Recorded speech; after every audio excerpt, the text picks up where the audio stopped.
Hello, everybody! Oh, that's now just my call to get fucking jerked up. Welcome to episode 21. I say it because I'm sometimes not clear, but I'm for sure it's 21. Yeah, did it. All right. Welcome, everyone. We can drink. We can do all of the things. Welcome to tonight's episode of Beyond the Realms D&D. As always, it is so wonderful for you to join us live here on the Dicecream Twitch channel. Not much to go off the top here. I got no announcements. Nothing really going on. Patreon. That's right. I launched a Patreon again. The last one sucked. This one's kind of better, just by a bit.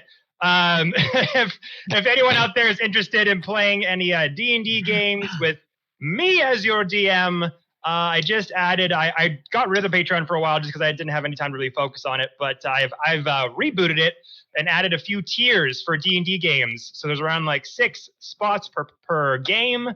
There's an intro game for people who have never played D&D before, and I go in there and teach you how to do it. We play a little intro one-shot, and then there's like a 5th level game, 10th level, 15th level. So yeah, they'll be up there until the spots are filled, and then when the games are all ready to go, we'll message everyone and find a date to do them, guys. So yeah, just a little thing I added onto the repertoire because man, I need to eat.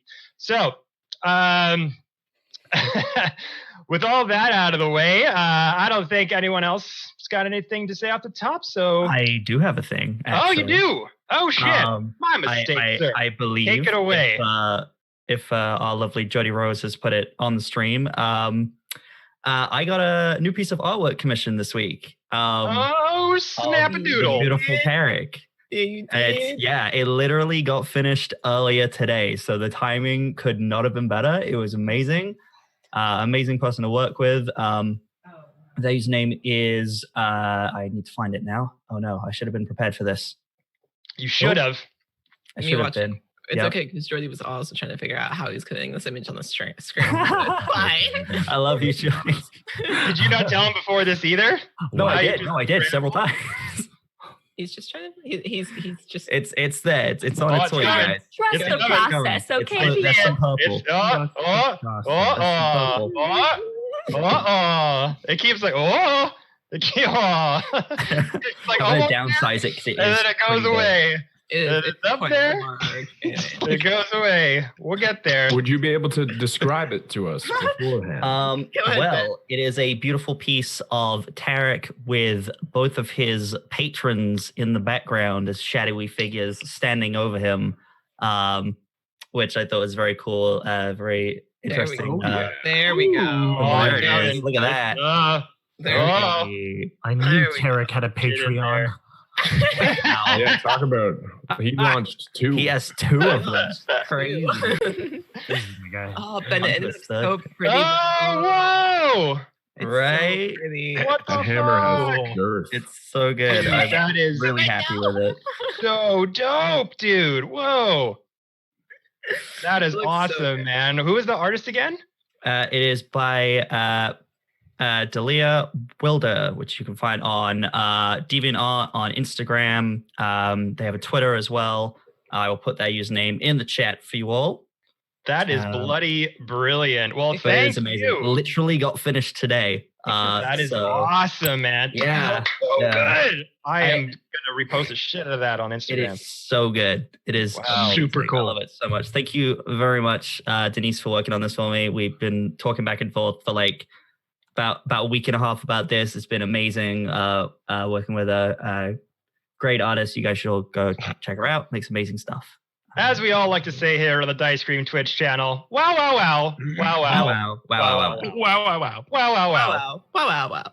That is very stellar. Thank you, Ben, for getting that commission. And thank you to the lovely artist who made that. That's fucking dope. Yeah, we'll put that. It is in the chat. There you go, guys. So the artist handles in the chat. So go check that out. Ben, that is fucking sick, dude. That's wicked. I am very happy with that. I will post it in the Discord for those who want to see the full size image as well. Do it. New outfit.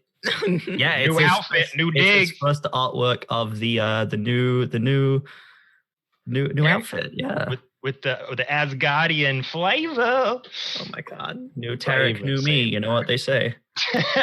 This is just the mood for today's game, guys. We're all pretty silly and wacky and weird today. So perfect time to stretch out the legs, get out the edge of that diving board, and dive right on in. Yeah, somebody just got stabbed.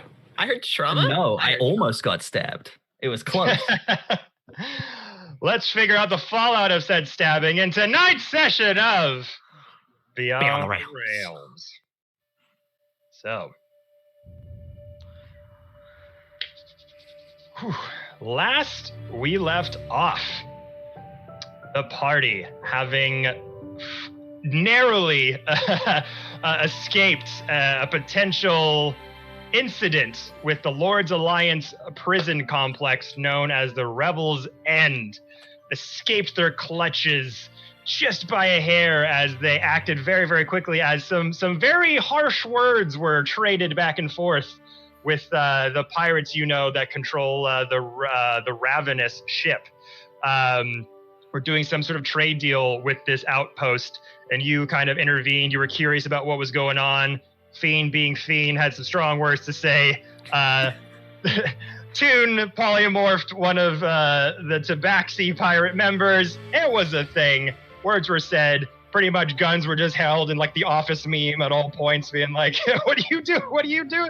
But with some quick actions, you were able to have Tarek emit scatter, teleport some people onto the lift elevator, smash that lever, descended down to the ship, and made your escape. You met with Captain Stormsword and her crew, and you also found that Ramira was safe and sound. You having one of the brothers of this Tabaxi, there were twins. You had them still in that cat form. You made a trade with the Ravenous crew and came side by side, but knowing that the Ravenous crew had made a deal with Zafe, the leader of the Ruined Saints gang, to give you safe passage over to the island of Solstice, where the lair of Ariel the Frostmaiden awaits, and a hefty, very speedious rescue mission is being put on to save Salil and other people as well. But you spent a couple nights on the ship. That you discovered some interesting details about this crew in particular. You discovered that through your first night's rest, you heard various strange noises from below deck, some sort of hushed screams, sort of, and banging against the wall. Fiend also met with Captain Stormsword, and a deal was made. Because as you entered onto the Ravenous Fiend, you learned that Stormsword said that the old leader of the Skeleton Key Gang was actually housed and held captive inside the Rebels' End prison currently. So knowing that, she came and tried to work a deal with Fiend to see what could be done to maybe solve this problem. You're both business people, coming up with various deals, money exchanging hands, maybe some people exchanging hands for a quick meal here and there while they're traveling around. You know, the usual stuff that you do with these business deals. But you couldn't quite figure a solid plan yet, which route you wanted to go. So you said, let's table it for now and wait till we get to the island to make a final deal. But having your couple first nights rest, not much went on except for those strange rumblings underneath the hull of the ship. Toon having a very emotional visit from a person from his past, another Luxodon from his past, his uncle, seemingly not really sure how this experience was able to be facilitated. His uncle just told him that he was proud. He was looking down on him, and I know things are tough right now, but you're about to embark on a very dangerous journey, and I will be looking down on you, trying to guide you as best I can. And with those words of encouragement, you woke up. Another day had passed with another night's rest. This time, something very odd did happen, as one of the crewmates on the ship, which you had seen previous, over the last 2 days was this kind of skinnier looking man with this disheveled, dirty, noble clothes all over him that were just like cut to shit, dirt all over them. Had scraggly kind of blonde hair and the scraggly, like wispy blonde beard that covered half his face. Approached Tarek during his night watch that you knew as Chris at the time when you asked him his name. You heard sobbing, crying coming down from below decks, and you were a little wary of pursuing said cry. As you kind of stood your ground, you heard the wailing kind of get louder and louder as this person came up above deck and was just sobbing with his hands in his head and kind of sauntered his way over to you. And as you were trying to ascertain, like, what's wrong, man? What's going on? He just said some things under his breath about how they took everything away. They cost me everything. You cost me everything. Shing! A knife came out of his coat and shouted, "Death to Tim the Adventurer!" and gave a giant stab into your chest. But you easily just kind of backhanding it away and it just kind of fell to the side. Came face to face with, now that you kind of recognize through this disheveled look, as Balthazar, the adventurer you had met in your first one-shot with Fiend and with Feral, the noted adventurer who wrote a whole novel series about his exploits, who was having this big highfalutin party to celebrate his latest book, and that you all had broken into his mansion to steal a very valuable item from his collection of his adventures from his vaults down below, that Zafe had in fact hired you. So a lot of backstory crossover happening right now, but we are going to pick up, in fact, from this very moment as this unassuming person suddenly shouts, "Death to Tim the Adventurer!" very loud, and just tried to hit you, did not meet your AC, so you're able to just kind of siphon it aside. And that's where we pick up, Tarek. So him shouting, the rest of you would have also heard this. It was not being quiet about it. You just kind of wake up to see Tarek just backhanding this knife away from him, from Chris, who he talked to earlier. Chris.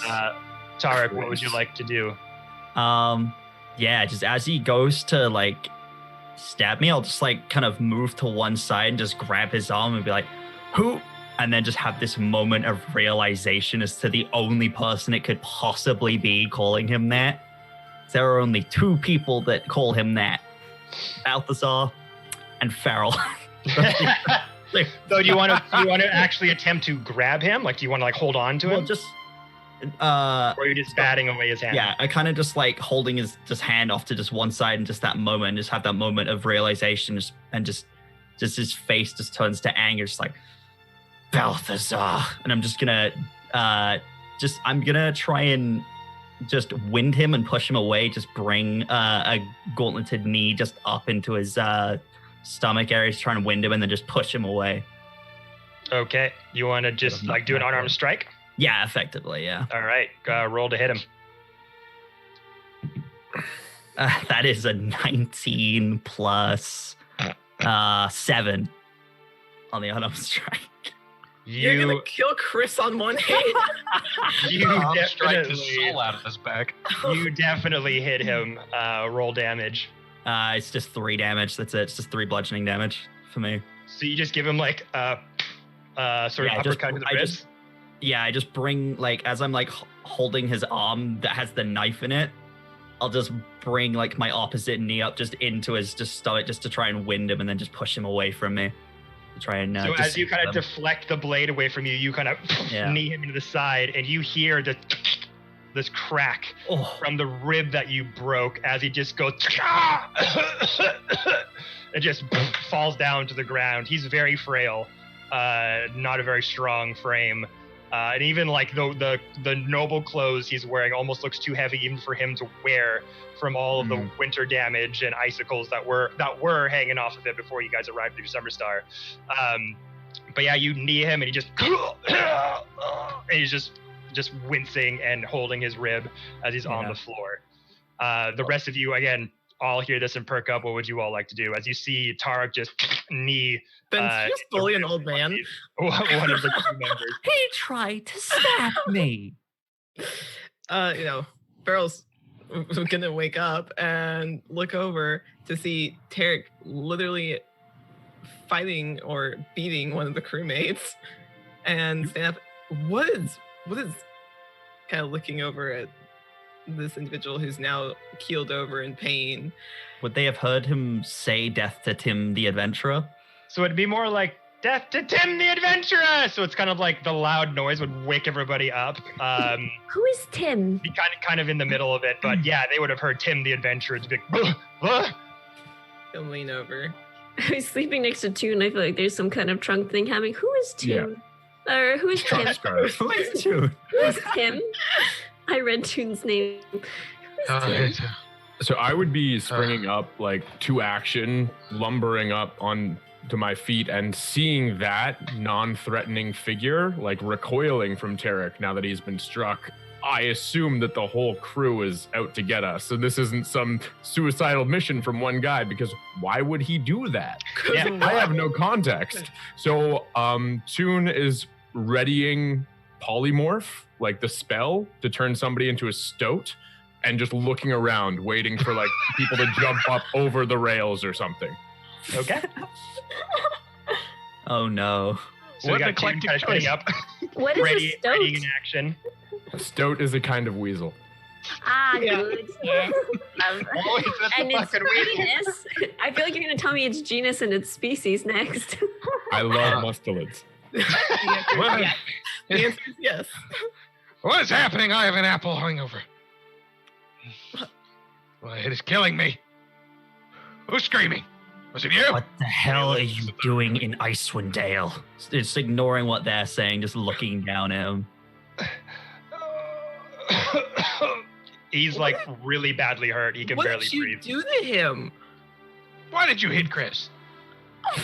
Fiend, this is Balthazar. Interesting. Fiend takes up his cane and just starts beating Balthazar while he's on the ground, starting at the ankles and just moving his way up. Dude, okay, wait, seriously, do you actually hit him? I'm going to grab Fiend. Starts smashing his ankles. Roll a hit. I would Roll a stop you. Can I also help stop him? Okay, hold on. So, do you guys actually want to stop him from about to hit Yeah. him? I would hold up a hand. Genuinely. If he went to do that, I'll I would. kill you! Fiend, wait. I would also So grab many like people his today. arm, like. Okay. So you got There's two of no them need. holding you back. Do you want to try to resist, John, or do you want to let them grab you? It's fine. They can grab me. Okay. There. So you lift your cane up, Tarek and Ramir are like, whoa! He's holding him back. He's like, Balthazar. Sir Strange. I'm in the back just getting up and I'm looking over what's going on. Like, not really bothered by this, and then just their eyes widen. Sugar Bear.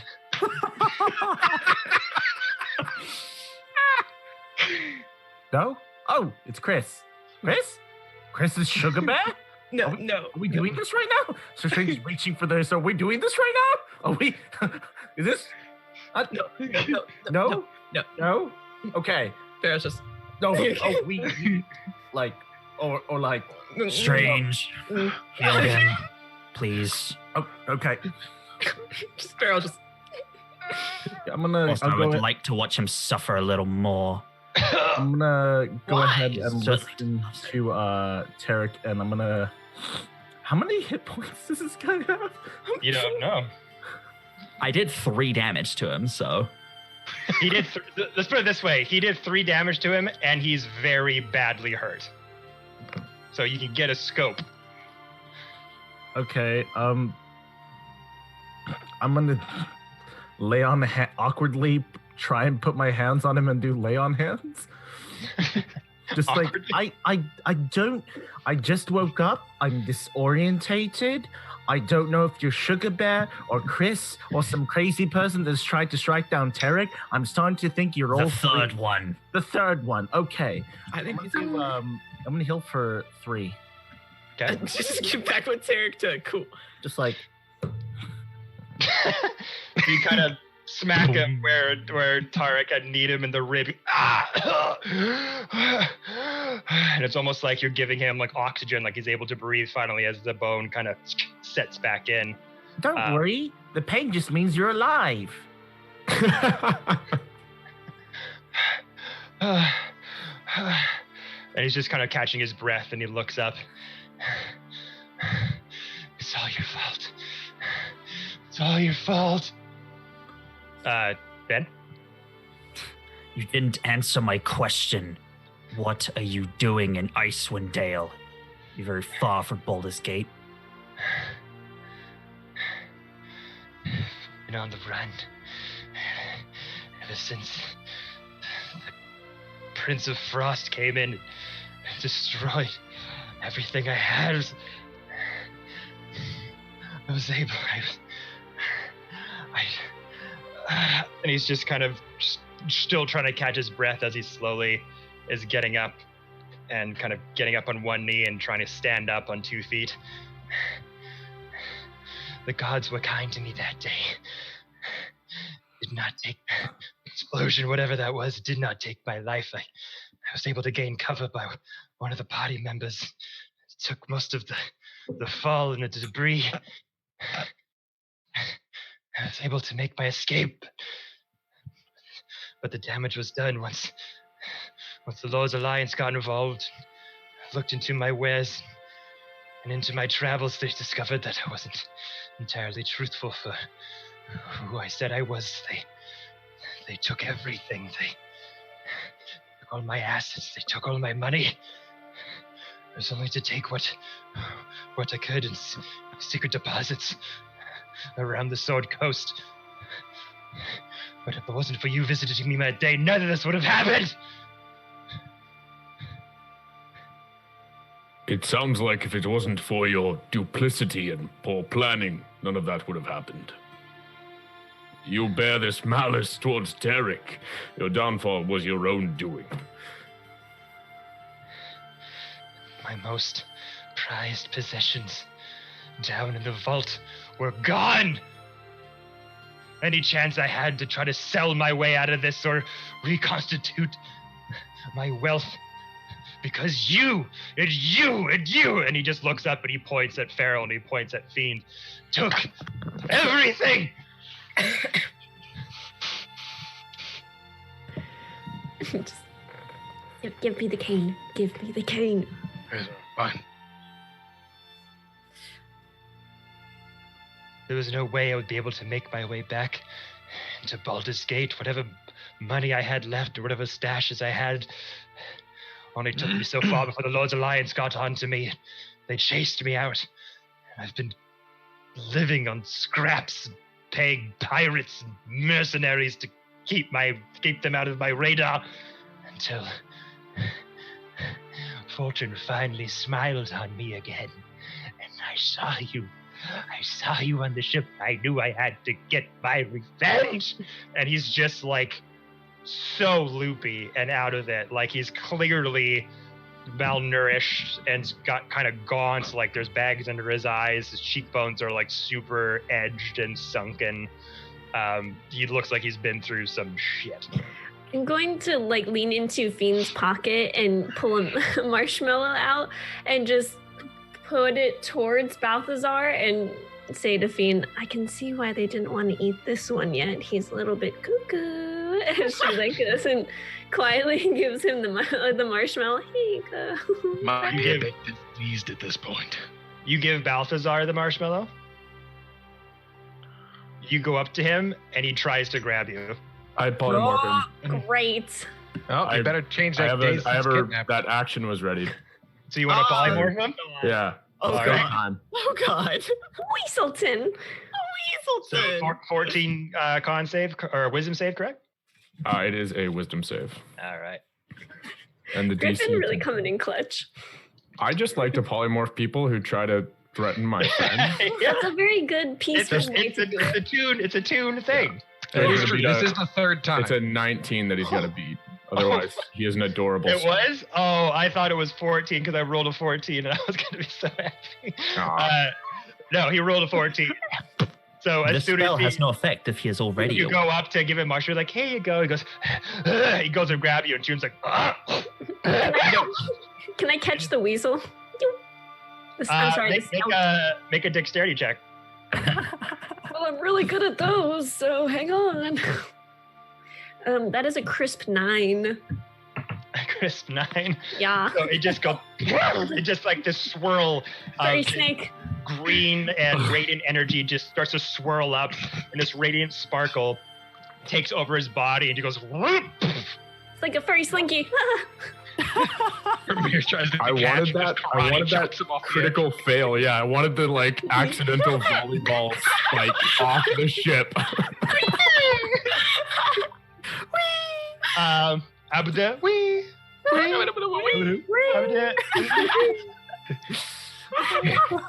Give me the weasel. I can put him in a pillowcase. No. So hold on. Fiend. What? Are you Give you- intending to put it in a pillowcase so you can play whack-a-mole but without the mole? Yeah, replacing the hammer, yes, with the pillowcase-filled weasel. Weasel-filled pillowcase. So I know this looks like a rat, but this is currently the weasel. So Tarek, you would have been sort of, so like we'll get rid of him. So he'll be gone there. Balthazar? There is no Balthazar. There is only Weasel. So we'll change everyone there. So he goes into He's a a weasel. stoat. Stoat. My mistake. I've got to have more. Stoat. I can't just same trick all the time. You change now him it's from one type of weasel weasel. into another. Variations, yeah. Ferricus Maximus. So he becomes a weasel. And I grab him by the scruff of the neck. He was just about to dart off, so you want to try to grab him. Yeah, All right, make a dexterity check. cool. Please be decent today, dice. Oh, that's good. Okay, cool. All right, Nice. that's 18. What was yours? 18. Mine was almost a natural 20 and a roll to it at 14. No. So he was just about to scurry off towards the lower part of the hall and go, Nope. and you catch him. I'm gonna hold him by the scruff of the neck. Stop it. He's just like clicking and squealing and squirming around. God. What is the word we came up for last time? It was the weenus, but for the scruff. yes, the neck weenus. The neck weenus. The weasel weenus. A stoat has scruff though. The neck I was about weenus to say- applies to hairless cats. That's fair. That's fair. How could I be so foolish? No, I'm gonna just hold him by the scruff. He's a fluffy stoat, so it's like a furry neck weenus. That's worse. It's worse. As you go and grab this newly transformed weasel, holding it, say, stop it. Suddenly you hear, Shit. yeah, you hear very numerous footsteps approaching from below the hull, and it is the entire crew. Well, most of the crew. That's Awesome. a good like 2/3 of the crew. Come up above. You see fine. the twin tabaxis, the hairless cats. You see Charlasta Storm Sword, the ravenous captain.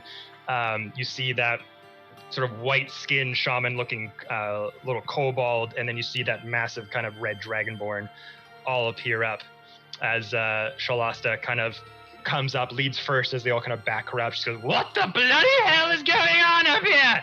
Sorry. We Weasel popped the weasel. Jesus Christ. Sparrow's just.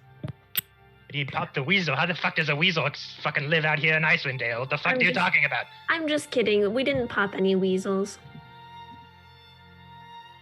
And she takes out her cutlass. She's like, "Explain yourself." There are pests on your ship, it would seem. And we found here a stowaway. Stowaway. Well, Stoat away. I see what you did there, Toon. That was a woke thing, wasn't it? So who is currently I holding? I Okay. am. I just have him by the scruff. Toon's gonna look to you and indicate with his head, like towards them. She just kind of holds it out.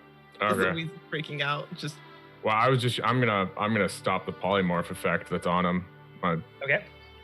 So I'm just gonna cease that. Okay. When he does, I'll let go. I'm gonna put a hand on his shoulder when he falls, though, just to keep him there. Suddenly, the weasel drops as soon as it hits the floor of the ship. This body of Balthazar returns once more as the little weasel disappears. Balthazar is there, kind of laying on the ground, just like, just kind of very afraid, just like not really sure what to do at this point. Tart. Your man tried to stab me. Oh, really? Is that so? Well, that's not very polite now, is it? And she kind of just has her cutlass out and is just kind of waving you away from Balthazar. Tarek will step to one side, letting her in front of him. Okay.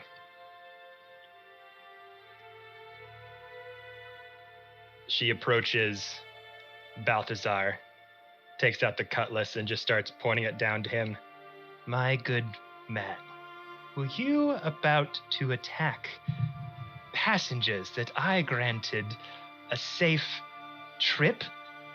Is that what I'm to understand? And she just like has the cutlass kind of pointing like more closer and closer to his neck. She's like, sorry, these are the ones that I told you about. These are the ones, they stole everything from me.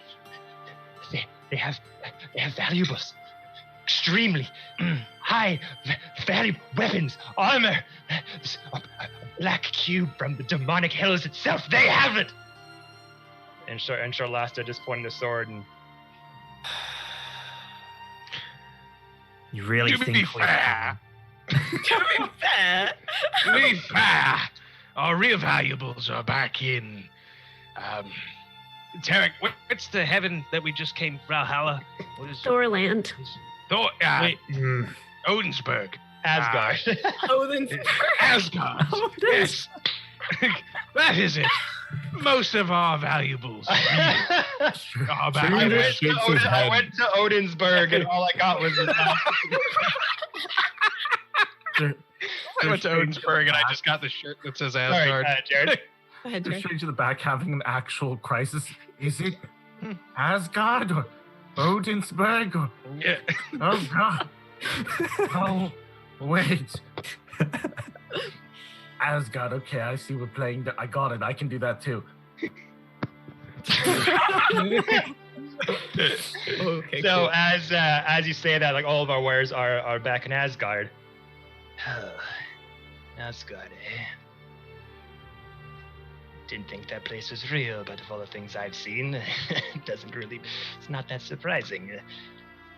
You don't have any of these valuables on you, I take it? Well, that's why we had such a hard time dealing with you. That's why I could only offer you what I had on me, not what I had in wealth. I see. Well, it would be very rude of me to rob and kill all of you when I granted you all safe passage, wouldn't that be right? So, and puts the cutlass back towards Balthazar. Looks like your bargaining chips are running a bit low there, friend. Farrell? I was just gonna say to Balthazar, would you have preferred to die then?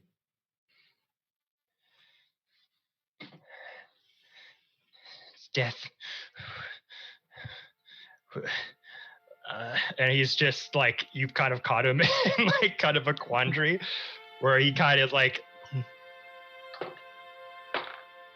he kind of looks up and says, death would have been preferable to the scrapping, low-level life I've been living. And then the cutlass gets closer to his neck and is like touching his vein. He's like, we can make that happen, young man. And he's like,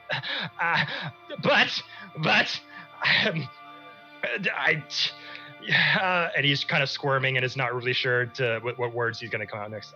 So I think John was first, then we'll get to Tarek. Mm-hmm. Captain, being that your man here has wronged us, and he's clearly very useful to you. I say that sarcastically. I hope you catch that. What if we include him in our deal? Frankly, we could have just killed him now. So, what I offered you earlier, end him.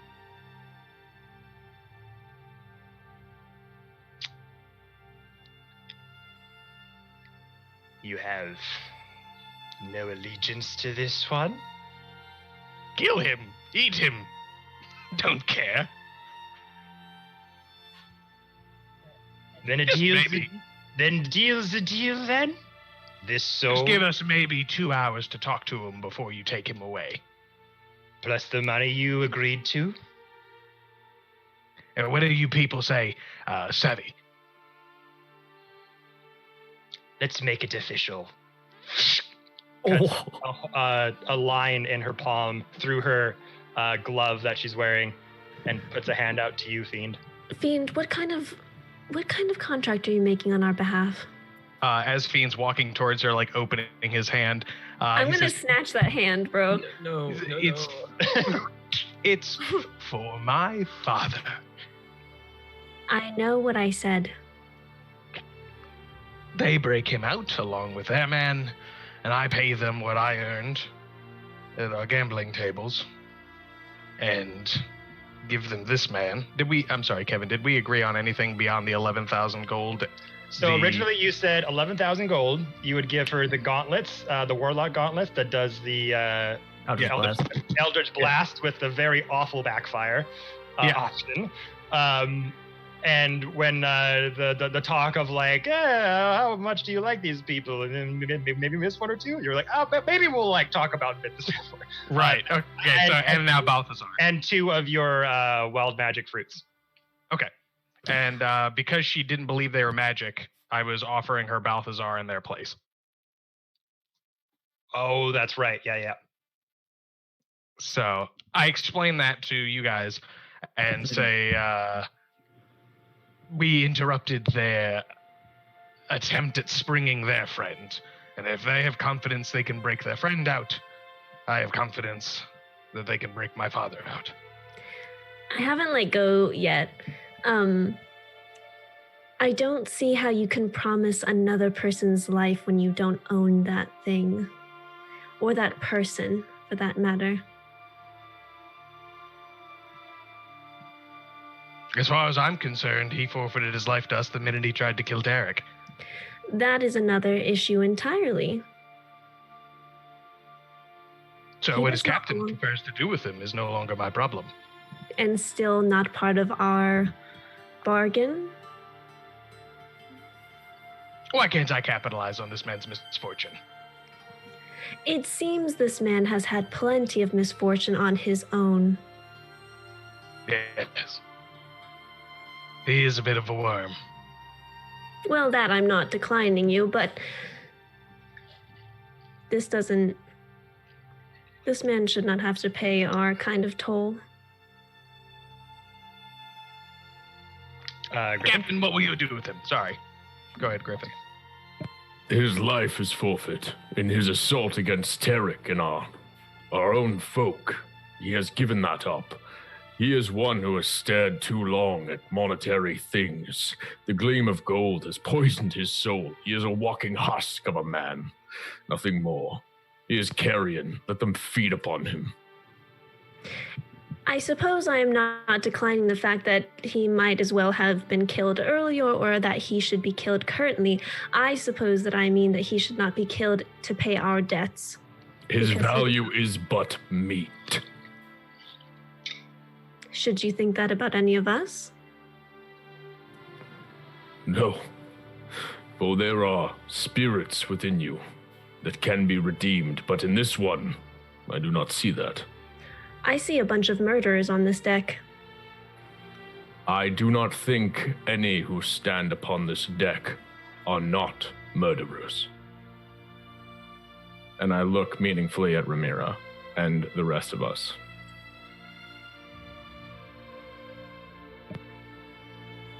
No, not now, Strange. Go ahead, Jared. No, when you say that and He meaningfully, bunny like, hops for a second.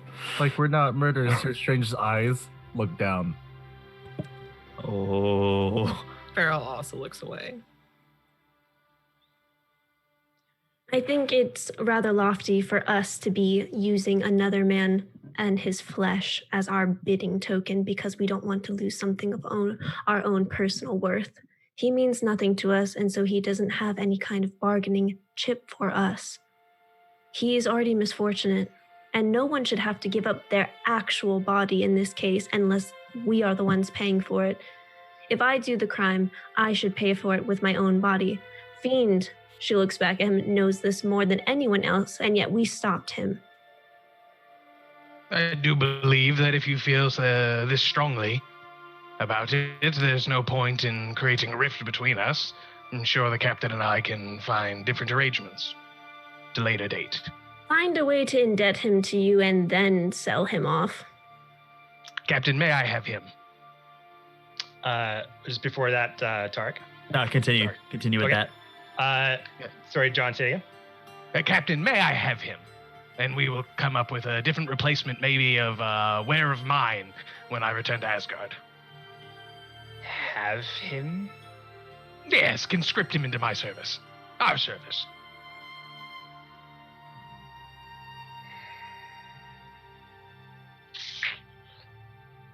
He just looks over at the crew. Tarek. I'm just listening to what Ramirez says and kind of seeing everyone's reaction to it.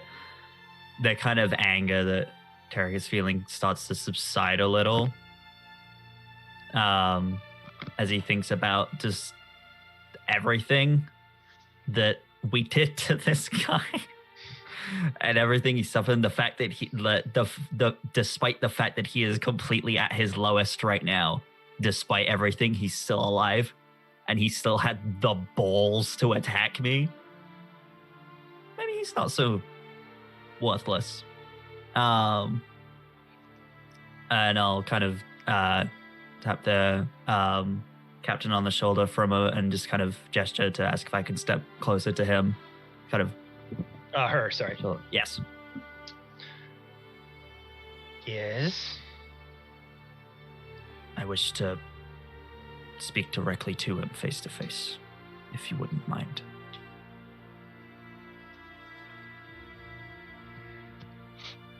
As he's saying that, Toon, did you want to say something?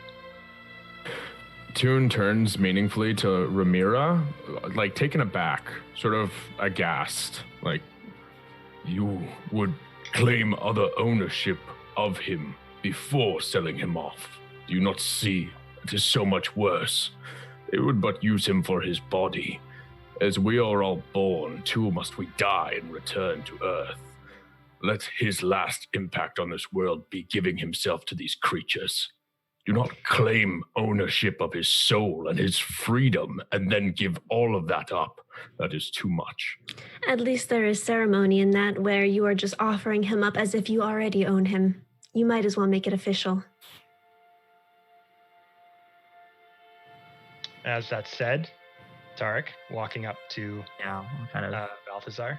let the captain stand to one side and kind of step up to him and just be like, He's on like all of his fours on his back in the ship, and as you're coming close to him, he's like, it's kind of a little bit. Balthazar, you, against all odds, are still alive. Still here somehow, despite everything. You have led a life of greed and profiting off of others' stories and adventures, whilst not having any of your own. You claim that you lost everything. You only lost what you stole from others. But you made it to Icewind Dale. Against all odds, even with the Lord's Alliance against you. You made it to one of the most unforgiving places in the entire world. And you're somehow still here. Perhaps you do have somewhat of a redeeming quality, despite what I might have previously thought. Or perhaps my judgment is wrong. Perhaps you are just a husk of what used to be. You tried to attack me, and I could have ended your life there and then. I simply tried to wind you and almost put you out of your misery. You're at your lowest right now. So let me ask you this. Would you see yourself given to these people and lose whatever life you have left? Or perhaps do you think you can truly redeem yourself and perhaps live a better life? A life where you can actually establish some real meaning, not stealing stories from others, not profiting of things adventures you had in your own mind, not actual adventures. Do you think you can be that person? Roll a persuasion check.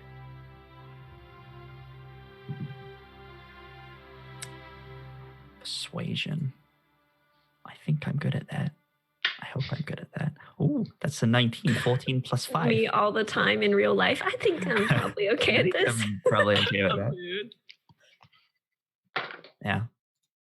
19. So you give this speech to him. Mm-hmm.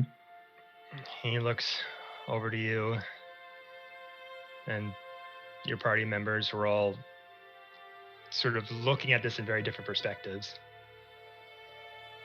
He looks over to Stormsword, who's just looking at him, just like with this insane, crazy look in her eye.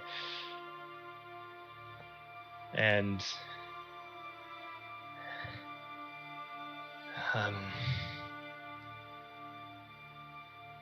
if the option is death now or death later, I suppose death later wouldn't be a bad option. Insight check. Sure. I want to see if he's being legit or if he's being crafty. Son of a bitch. Hang on. Like crafty how? Like what do you... Like, I want to see if he's going to be like, yeah, this is fine, so I can murder you later, or if You're he's like seeing having a change of heart. Yeah, I You're want to seeing see if it he's having denying. like having a change of heart, essentially, of being Okay. like, yeah, okay. That is a crisp Adventures 22, my friend. Ooh. So you're able to kind of study his eyes, his body posture as Tarek's kind of having this conversation. He's definitely between a rock and a hard place, and I think for him, like, emotion just took over and he just saw red. But now the weight of this consequence is on him, and it's literally like, do you want to die now? Do you want to die later? And through that speech kind of making a lot of sense, he now realizes what the fuck his situation is. But in that fact of like, is he gonna fuck over us later? I mean, I'll say this, he seems very desperate. Sure. And in that moment, she's eyeing him up and down, and she looks over to Tarek. Let me not be misunderstood. I don't trust you as far as I could throw you. And believe me, that is a good deal away. But if you are to try and hurt any of my friends again, I will kill you on the spot. And I would hate to make you my first personal death. Keep that in mind, Balthazar. Roll intimidation check. Oh, I don't think I'm good at that one. Oh no, it's not good at all. It is a 14. 14. So you said to him, and so it's like that kind of sunk in a bit as he looks over and sees Toon, who transformed him into a stout. Is that how you say it? Stout. And it's just like, where is it that you are all headed to again? Ariel, the Frost Maiden. We're going to go fight a god. Little G. Please, Shalasta, please take my life, please. I can't, they're coming. No, I can't go, please. And he's just like pawing on her pants and like anything that's kind of dangling down from like her sword sheath and any kind of jewelry that's coming down from her belt buckle. Tark. As he's kind of doing that, I'll just give just a sigh of disappointment and be like, Balthazar, I am not intending to take you to face Ariel, the Frost Maiden. I simply tried to wind you and almost killed you. You'd only slow us down. I am merely suggesting that perhaps instead of giving yourself up and being this husk of a man that's not worth anything, perhaps you could be something better. But do not think simply because you have had... You seem to have always been this way. This husk of a man. This man that hides behind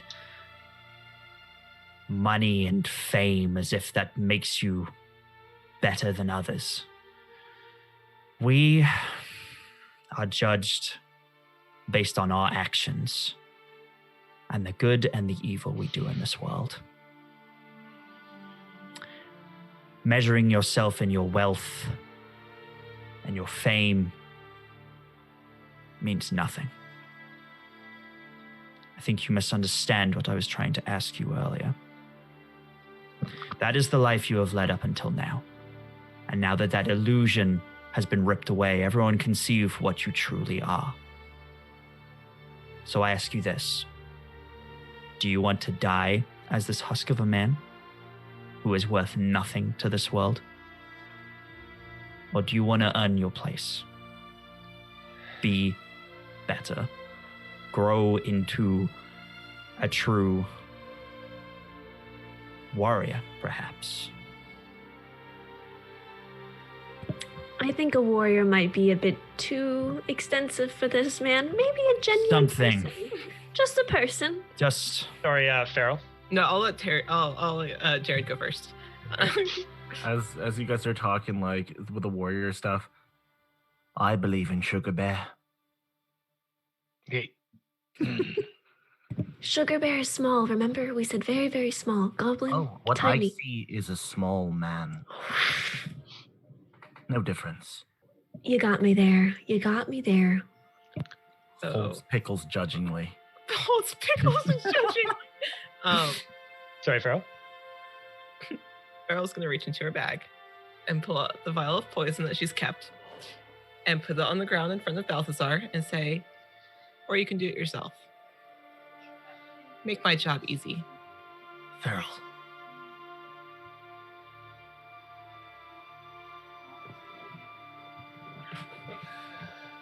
Just know that Tarek's the only reason you're still alive because he got in my way.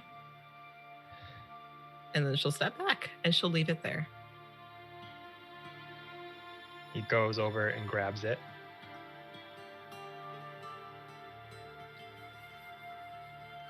If you're going to the Island of Solstice, might as well keep this for the inevitable.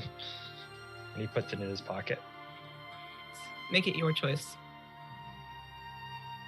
don't die a coward. And Storm Sword looks back to Fiend once more. Do we have any code? The money, the gloves, and this man's life over to you.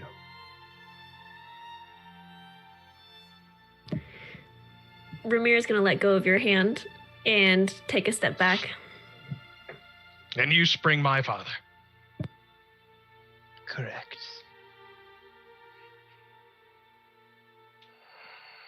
How do I know I can trust you? Honor amongst thieves, eh? I know I'm a thief, but don't know if you are. He quickly looks to his friends to see their facial expressions on the matter. With that, with her saying his life, does it mean as in taking it or just owning him effectively? His life is yours to give. Oh. Like he basically insisting that the deal is like giving you Balthazar. Oh, okay. Yeah. Tune. So, Fiend looking over to Toon, you can see like just a dark cast to his expression, like almost palpable disappointment in Ramira, who's by his side, and this complete disregard for this individual's life because he's proven himself to be an enemy and somebody without any sense of decency whatsoever. Farrell just looks pissed that she didn't get to do it herself. Yeah. Okay. Had a character comment, Sir Strange is a paladin of redemption, so it's like either way for me. I will say at the notation of Toon like glowering at her, she'll just make dead eye contact with him and then turned back to Fiend and then just kind of like nod of like do whatever you want to do. Fiend, make an insight check.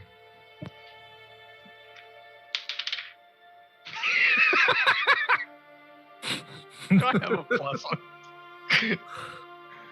one? Insight plus 0. 19. Damn it, I thought I was going to get a dirty 20. Oh, 19. Oh, poor you. I wasn't laughing for poor me. I was just like, first roll of the night. Fuck yeah.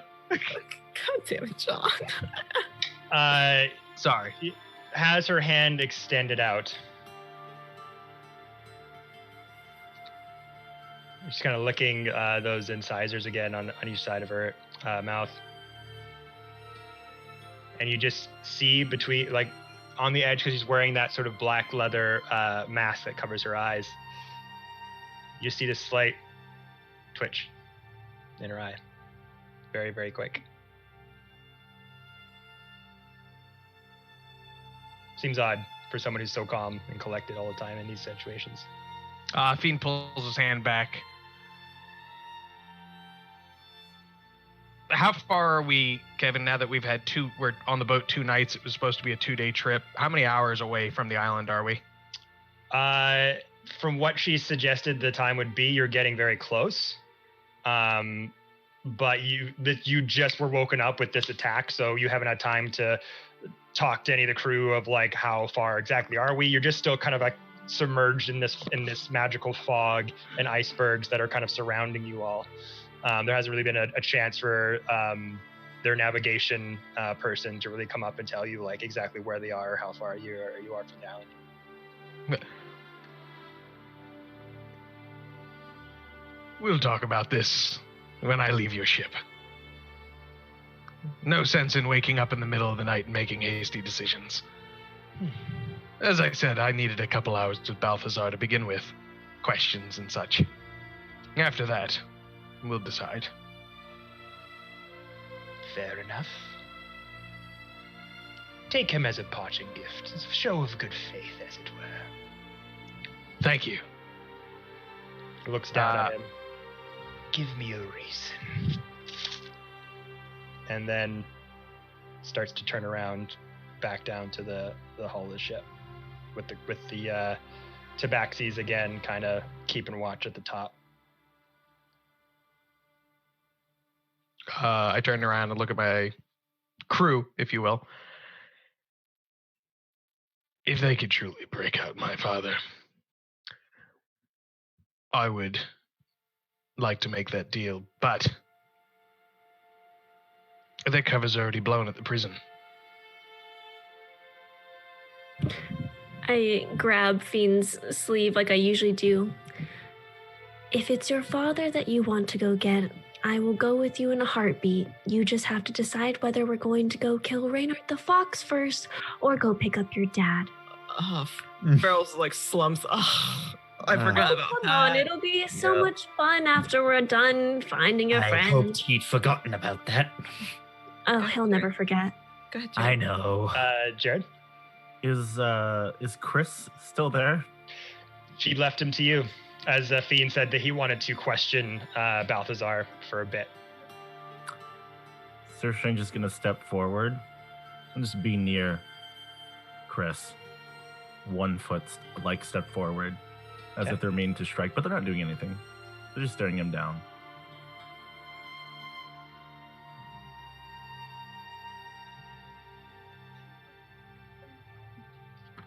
intimidating. As Yes. this guy is looking at you. Kind of watching so strange. Just I look down at Chris. Oh, I'll keep an eye on you. I think you can be redeemed. But I also know that you have poison. And poison doesn't work on me. But I know my sword works on you quite well. I believe in you. But also believe that I'll strike you down in a moment's notice. You have what it takes. I'm gonna go hang out by that one, if that's all right with you. And he points over to Tarek. Who's been like the one who has been having that sort of connection with him. As Toon, you've been kind of vying for his life, but you also polymorphed him, so he's a little bit skittish of you from that. But he looks over to Tarek. He's like, I'm gonna go stand over there to that one. Where are you on the map here? Oh, I'm you're just way over there. behind Oh, sorry. Toon. I thought Toon was next to Tarek there. No. So he would have gone closer to where Toon is as well. Just because he just says Tarek, just because he knows his name more, as a comfortability. But he would You're go right. towards where Tarek and Toon are in that area. you're right. Toon is glowering just so suspiciously as he's approaching the person who he tried previously to impale with a knife. And I really just wish that he was, dead. So I will. that is visibly happening across Toon's face. There is clear disdain and the wish that knife, he would just sheath it within his own breast. Coward. Oh my god. So strange shaking. So as he kind of slinks over and kind of comes between Toon and Tarek, as he's just kind of stifling himself there. Ramira? I'm going to gently take a walk over to Toon. I understand how you feel about the world, but if you have something to say to me, you should say it with your words and not your piercing glances across the room. Words are wind. You understand my feeling at some of your philosophy. Now, I do believe, like our companion Strange, there is a chance for redemption in some, but we are not some band to run about rehabilitating lost souls. We are on our way to fight a god, a dire threat, and we would bring in one to our midst who already tried to destroy us. It is folly. You mistake me. I mean to rehab no one. I have not the time nor the patience, including this conversation. I merely said that if we were going to trade a man's life like livestock, we should actually own him before we do so. If you love freedom the way you say you do, then you should not go around dictating what other people's lives end up as. You are not a fate bringer. As she says that she agrees with Toon and that we're not a group to run around rehabilitating people, he furtively sort of glances at Fiend for a second and then back to her as she's going through her spiel. But once again, locking eyes with her and looking down at Ramira, he is sort of affected by the strength of her personality and her verve and the way that she is sort of putting her foot down on her stance here. But he's not going to relent either. We are friends, Toon. I would hate to think you would disrespect me on such a topic. I hold you in the highest regard. Look at us. Look, truly, and see how different we all are. We will not agree. Rarely will the time come for us all to find accord. Does not mean there is any loss of love between us. But both of our moods are dark. We are warring storms. I will take my leave of you. And with that, I'm going to walk away from her to the other side of the ship. On this tiny ship, I will leave 3 Goodbye. away. I take my leave, and I'm going to step 10 feet to the left. That's as Still far within as I talking can go. distance. I'm going to So- take Take it 10 out. away, right, and just brood. Jared, just I'm gonna say, is it Sugar Bear? No. I'm gonna follow Toon. Okay. Oh. Oh boy. We all went, oh. Dad's mad. I'll just Dad's nod to Strange as he goes past, kind of glad that he agreed with me about Balthazar's possible redemption. Hi, buddy. June nods at you. Oh, that wasn't in character, but in this case, I'll say it. Hi, buddy. Here, let's start. Hello. Strange. You're upset. I am. I'm troubled deeply by the event that woke us so suddenly and its whirlwind outcome. Mm-hmm. But you understand what words were exchanged and why they were said. It's not a matter of who is right or who is wrong.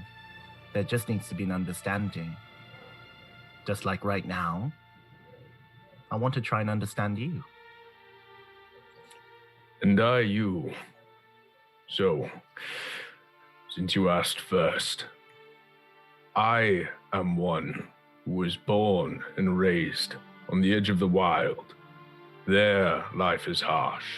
It flickers out of existence in a mere moment, like howling winds tearing through a camp, reducing the fire to ash. One's life is a fragile thing. His was put into a precarious scenario when he chose to take actions of violence towards Tarek. For that, his life is forfeit.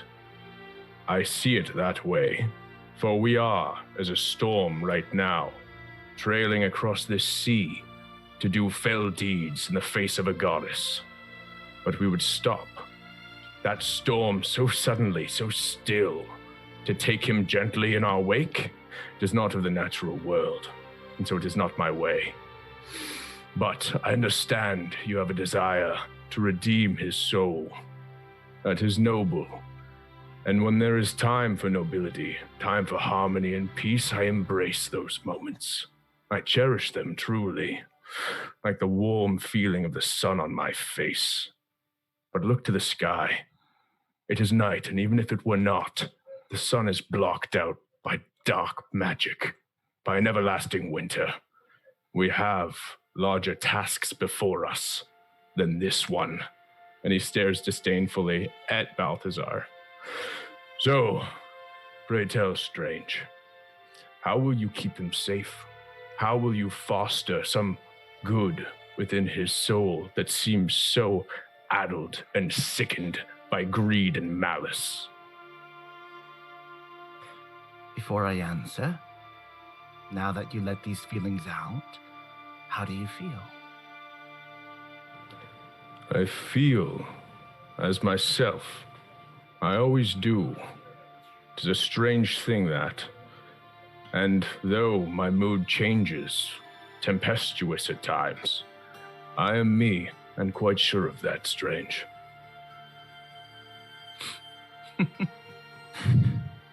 You speak wise words, and you gave me some insight into your life. I shall give you insight to mine. I never had a choice. I was born and raised to be a tool, a pawn, to rule, to fight, to kill. You know, I never wanted to be a paladin.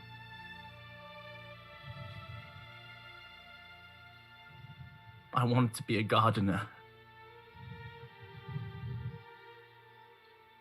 I wanted to grow old. I wanted to have a life. But I didn't get that choice. I grew up fighting and fighting and hoping that one day all this killing, all this slaughter, it'll make sense. I want to see the good in people. Because in a world full of pain and darkness, you need to learn to look for the light, and I understand we share different philosophies.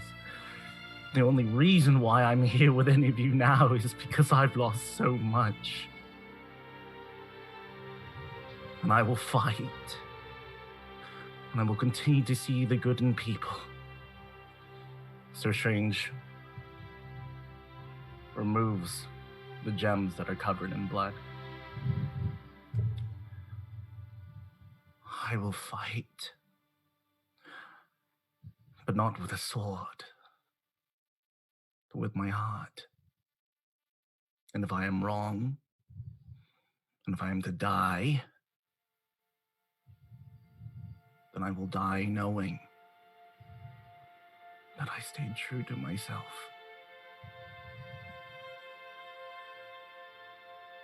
Toon, I respect you. I admire you. You have a strong will, but I see it in your eyes as they are just like mine. We may have differing opinions, and we're not always going to agree. But regardless of where we stand, I will always be there for you, my friend. If you ever want to talk, talk. If you ever want to cry, cry. You will always be my friend. And Sir Strange for a moment. Anyways, and Sir Strange walks away, tucking the gems underneath their cuirass. Toon is so impacted by the words that he seems like still taking it in and almost staring right at where you were about to say something as you turn and go away. And he just sort of reaches into his robes and he's gonna pull out one of the roses that you gave him. And with Druidcraft, he's going to have that grow and flower like bigger and brighter than it was before. And he'll look over his shoulder and just watch you sort of like step away as he thinks about that garden that he wants you to have.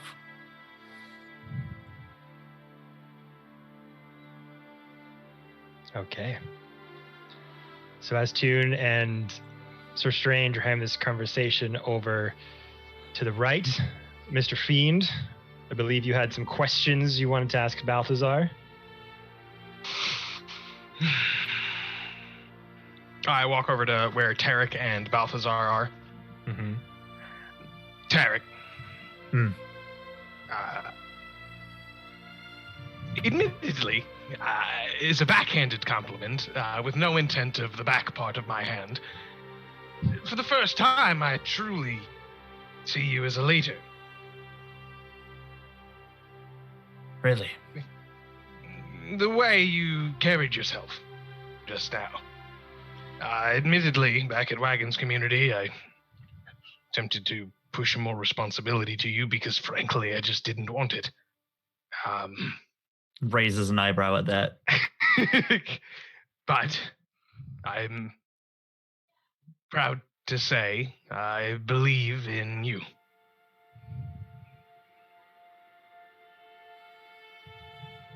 Thank you, Fiend.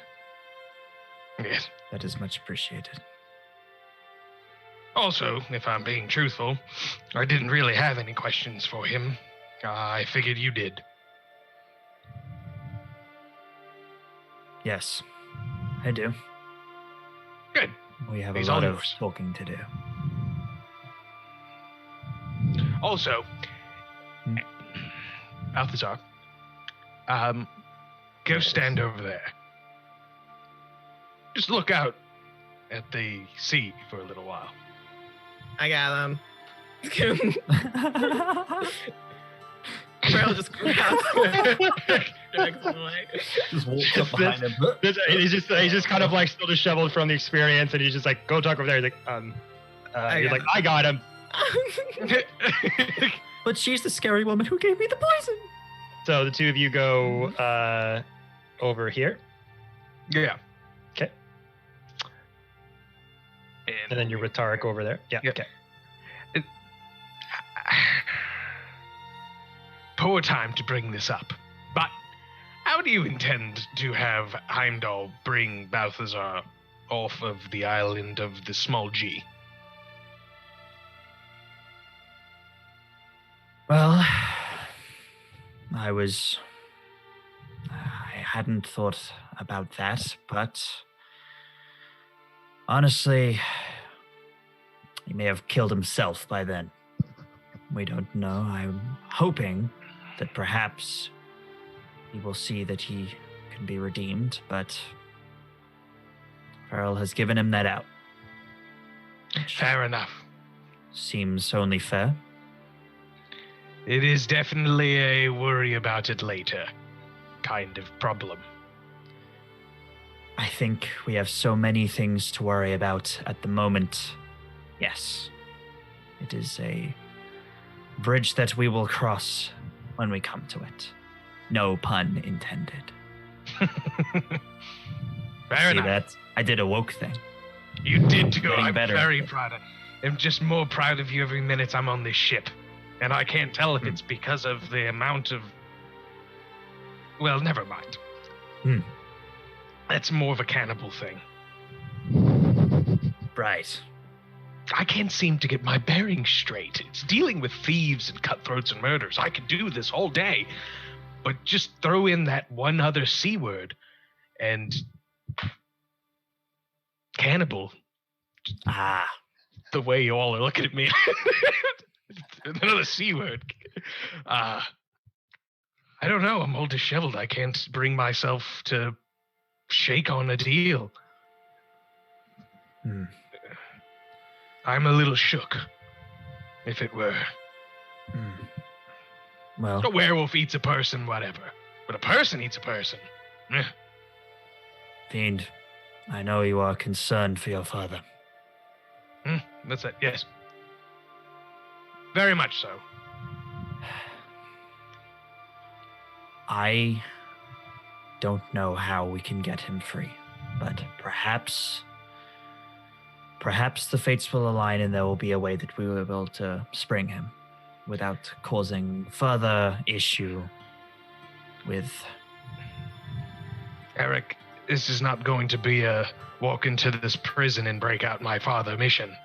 Yes. This is going to be a find somebody from the Lord's Alliance, put my boot on their neck and make them squeal until they give me it. Perhaps, but if that can be avoided, there may be another way, but Well, I can't put If Toon not- inside that prison. no, If I'm we not don't have suggesting Toon, that. then I don't know if we can succeed. He's kind of one of our heavy hitters. However, I'm not suggesting we go in there. I wouldn't want to go in there. yes, I Perhaps. do think that we could diplomatically handle this, if you will. So long as, no offense, you're not the one doing the talking this time? I went was in a pretty well. mood. I could tell. It was hard traveling. I was paying attention to this control weather spell, in which I've never cast before. I'm not a druid. I don't know nature. And there was a dragon, for Christ's sake. And I had just Yes. been eaten by a dragon. And a worm. I was decide no more bellies for myself on which to be inside. However, maybe We'll find a if way. we just shake some babies and kiss some hands, we can get my father free. Why are babies involved in this? It's a woke thing. I'm still getting there, Fiend. I Not understand. quite there yet. Anyway, Perhaps I will check on Ramira. You can question your Balthazar. Yes. As you finish that conversation, Tarek and Fiend, you notice a familiar face coming up from below decks and comes up to the top, to the front part of the ship. And it's that man with the big, huge, long, bushy beard with the blindfold over his eyes and had the cross scarred into his head. I don't like that guy. He runs up with this kind of big red cloak and kind of draped linens all over him and just kind of darts his way up past you all up to the front of the ship. Not saying anything, just kind of hurriedly rushing towards the ship. And he has one hand on a rope that leads up to a mast, and he's just...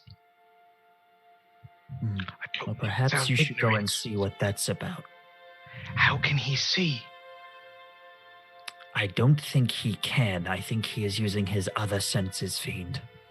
Perhaps you should go and find out. Fair enough. I will speak with Balthazar. I walk over there. Anybody else doing anything? Keeping a tight hold on Balthazar. On the BZ, man? Yeah. I mean, if you're willing to give me a custody of Balthazar, I will speak with him. Custody of Balthazar. Mom and Dad are fighting over this. Is Balthazar our child now? Do I get him on the weekends? Is that what this is? You know what? No, I want him on the weekends. You can have him the rest of the week. Just want as little time as possible. No, Farrell's got a tight grip on his shoulder when you walk up, just keeping him there. Yeah. Not really releasing. Balthazar. A word, perhaps, in private. Farrell kind of raises an eyebrow. Do you want to leave? You can stay if you wish. I mean, I'm waiting to watch him drink that potion. I know you are. I am very aware. And Farrell kind of shrugs. She's like, I really want to watch him drink it. I want to watch him take the cowards out. You see him just visibly like kind of squirming and very uncomfortable All with right, your hand still on his perhaps- shoulder. She's like, Perhaps I should speak to him in private then. I still want to watch him drink it when he does. I want to watch him take the cowards out. If he's going to, and he lets me know beforehand, I will be sure to let you know. I will cut off one of his ears to take back to prove that I finally finished the job. And she walks away.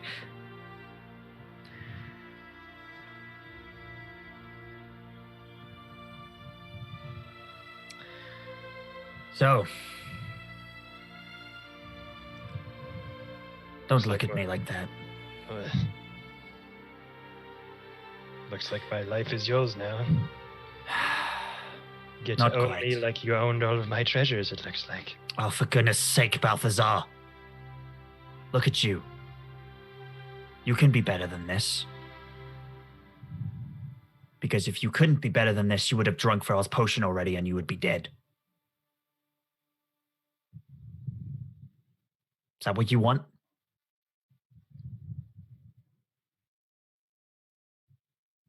I'll do whatever it is you ask.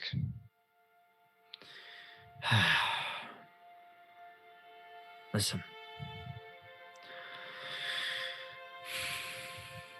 There was a time where I was as single-minded as you were. Where all I thought about was my greed and power, and that is all that mattered. I would double-cross who I needed to, use who I needed to get to where I wanted to be.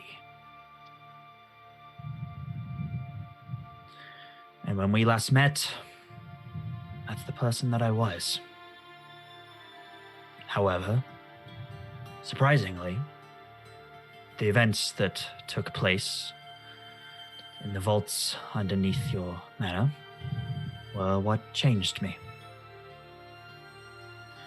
I realized that that was no way to live. I realized that there were more things that mattered in life. More people that mattered in life, outside of just myself.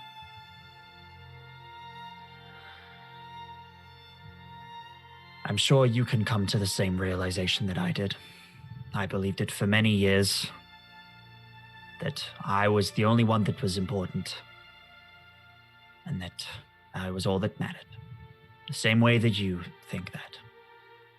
Using others, double-crossing those, gaining wealth, power, anything you can to make yourself better. But there is a better way to be. You can grow from this, as I did. And it seems almost like destiny that our paths crossed once again. Because, well, if it weren't for taking that job, I wouldn't have met Feral or Fiend. And they wouldn't have shown me that there was a better way to be. So I suppose now, us crossing paths again, it is my turn to set you on the right path. Be better. Or drink that poison and be done with it. But I believe you can be better. Don't be a coward till the end. Make another persuasion check.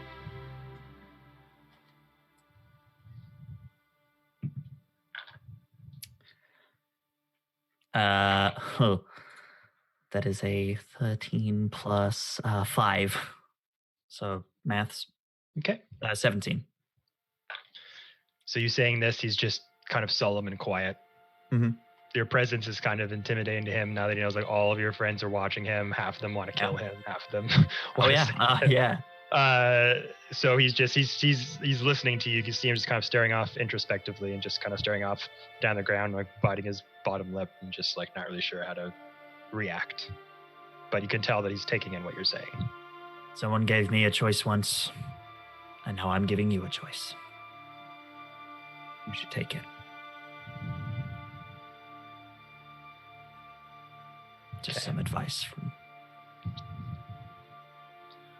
As you say that, one of the deckhands talks over to the blinded, bearded man, whose name was Marchaziel.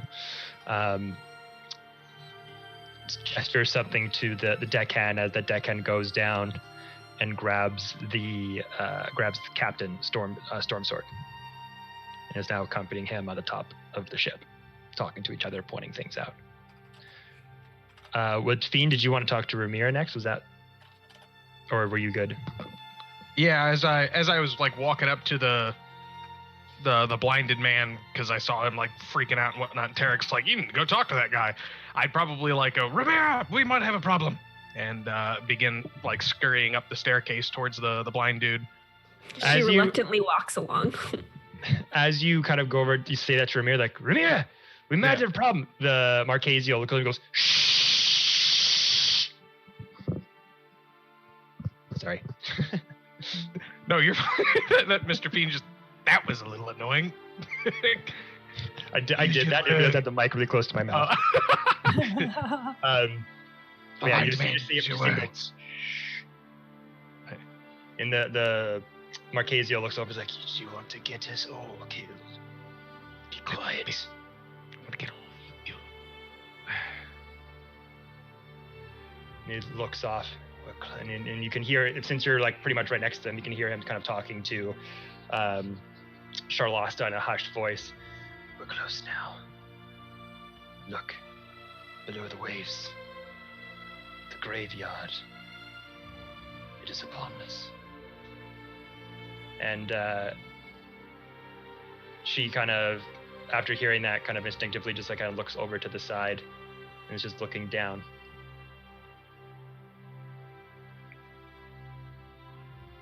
I didn't know if you wanted to take a look down there too, or if you're just staying. I just kind of look over the edge as they do. Okay. So you look down and through the sea. Again, it's not pitch black anymore. It's more of like, it's a really, really dark gray sky. There's dim light kind of all along the top of the surface where you are currently. So you can see a bit of what's going on, more than before.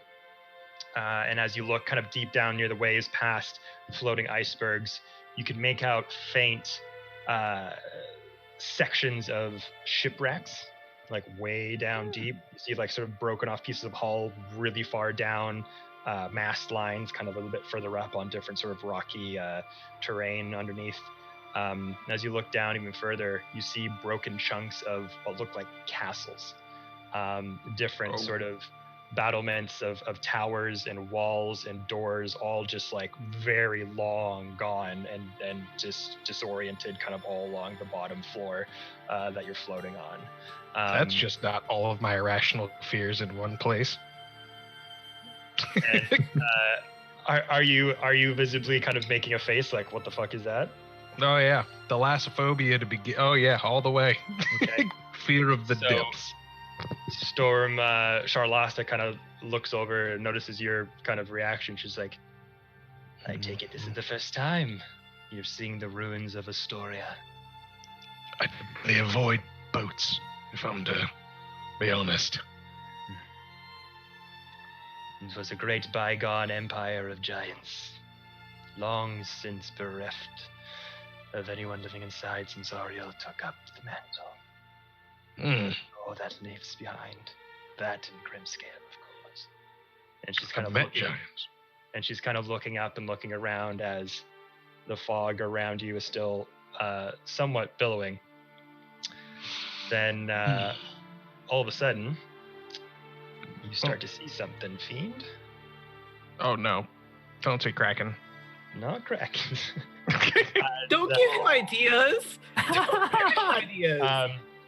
As the fog of which you've been traveling through starts to finally thin enough just for you to see 50-foot high cliffs of solid ice ahead.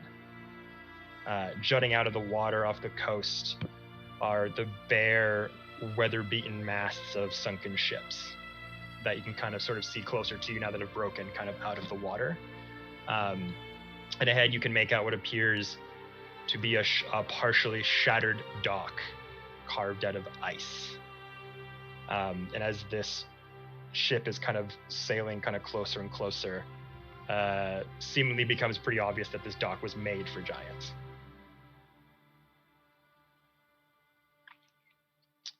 Interesting. Do I get the idea that this is a kind of a build similar to the Jotuns when we went to Jotunheim? Roll a history check.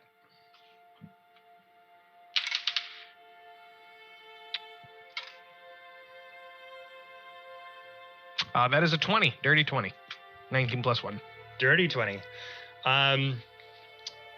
Yeah, remembering back to the Jotuns, the craftsmanship of it, I mean, it's hard to depict because it's like, you know, covered in ice, and at this distance, it's kind of hard to get a good look at the detail and everything. But as you're kind of getting closer, some of the build and make of it does resemble that of some of the structures you did see in Jotunheim. A bit different, not exactly the same, but the design and the craftsmanship seem related in some way.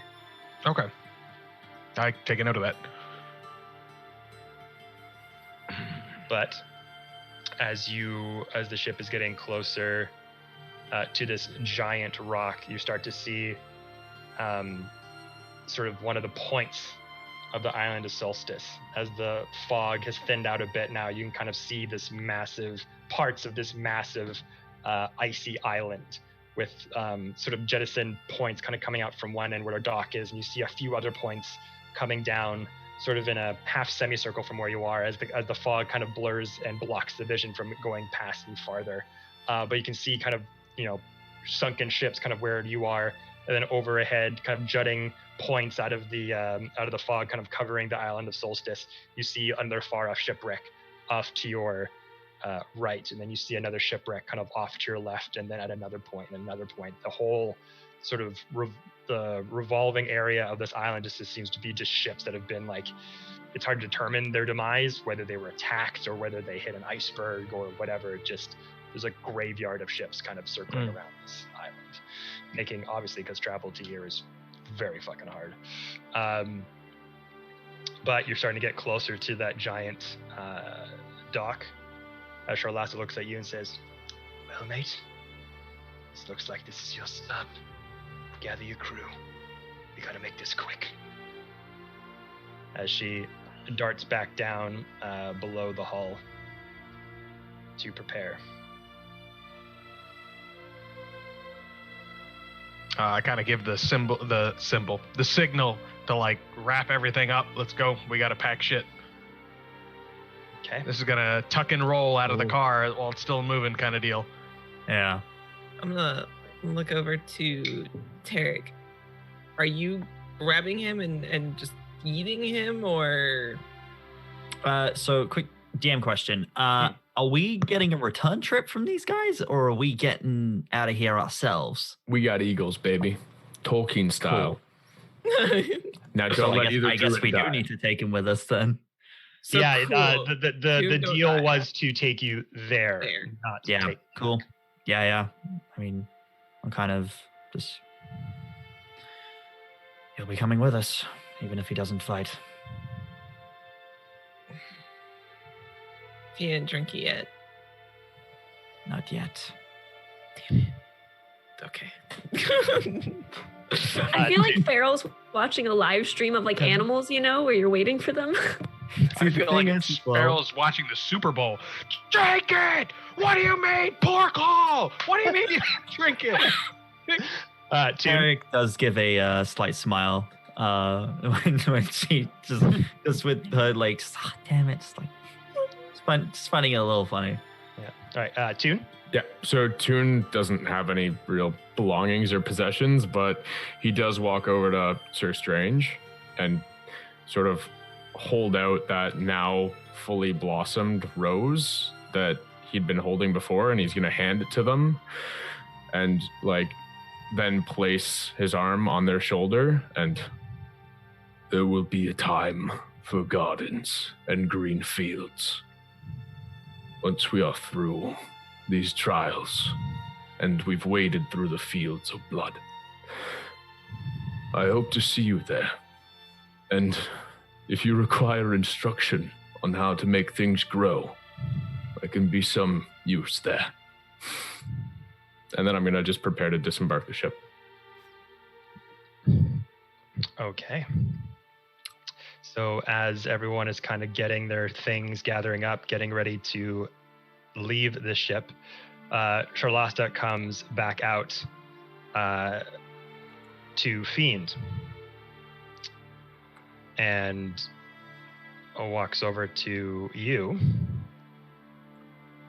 right around here, comes up to you and says, "Well, all set for you and your crew. We're not going to be able to fully stop. You realize that Ariel is ever present. If we make ourselves noticed, well, that's the end for us. You might have to jump for it, but it's the best we can. We'll try to get as close as we can." Do they have ropes we can swing off of, like for fun? I mean, for definitely landing. There actually are. It's a superhero landing. Yes. There's two main masts, and there are various ropes that are kind of tying them up, and that you could definitely swing over with them. Oh no. But talking with Fiend, so about our deal. Yes, about that deal. I've had time to think about it.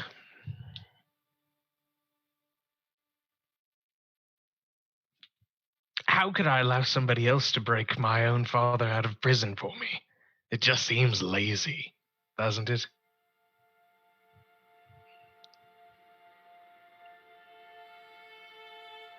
I am a master thief.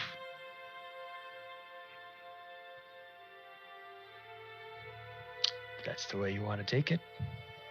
But good luck breaking your friend out.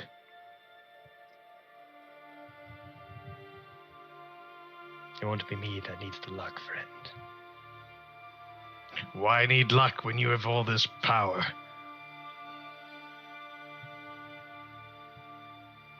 I've heard many powerful men say that as well. Hopefully I die after they do. They are all dead. Well, I'm already on the up and up.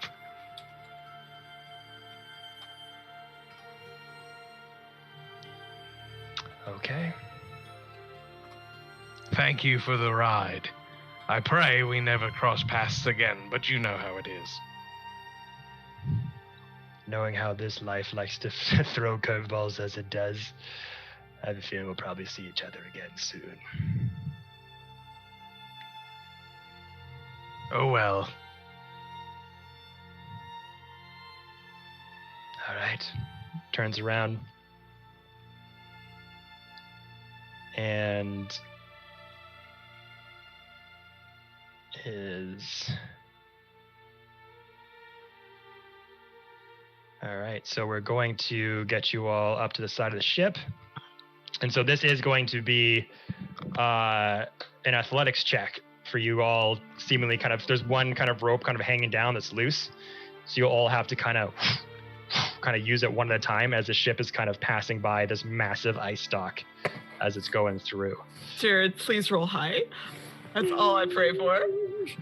Who would like to go first? Oh,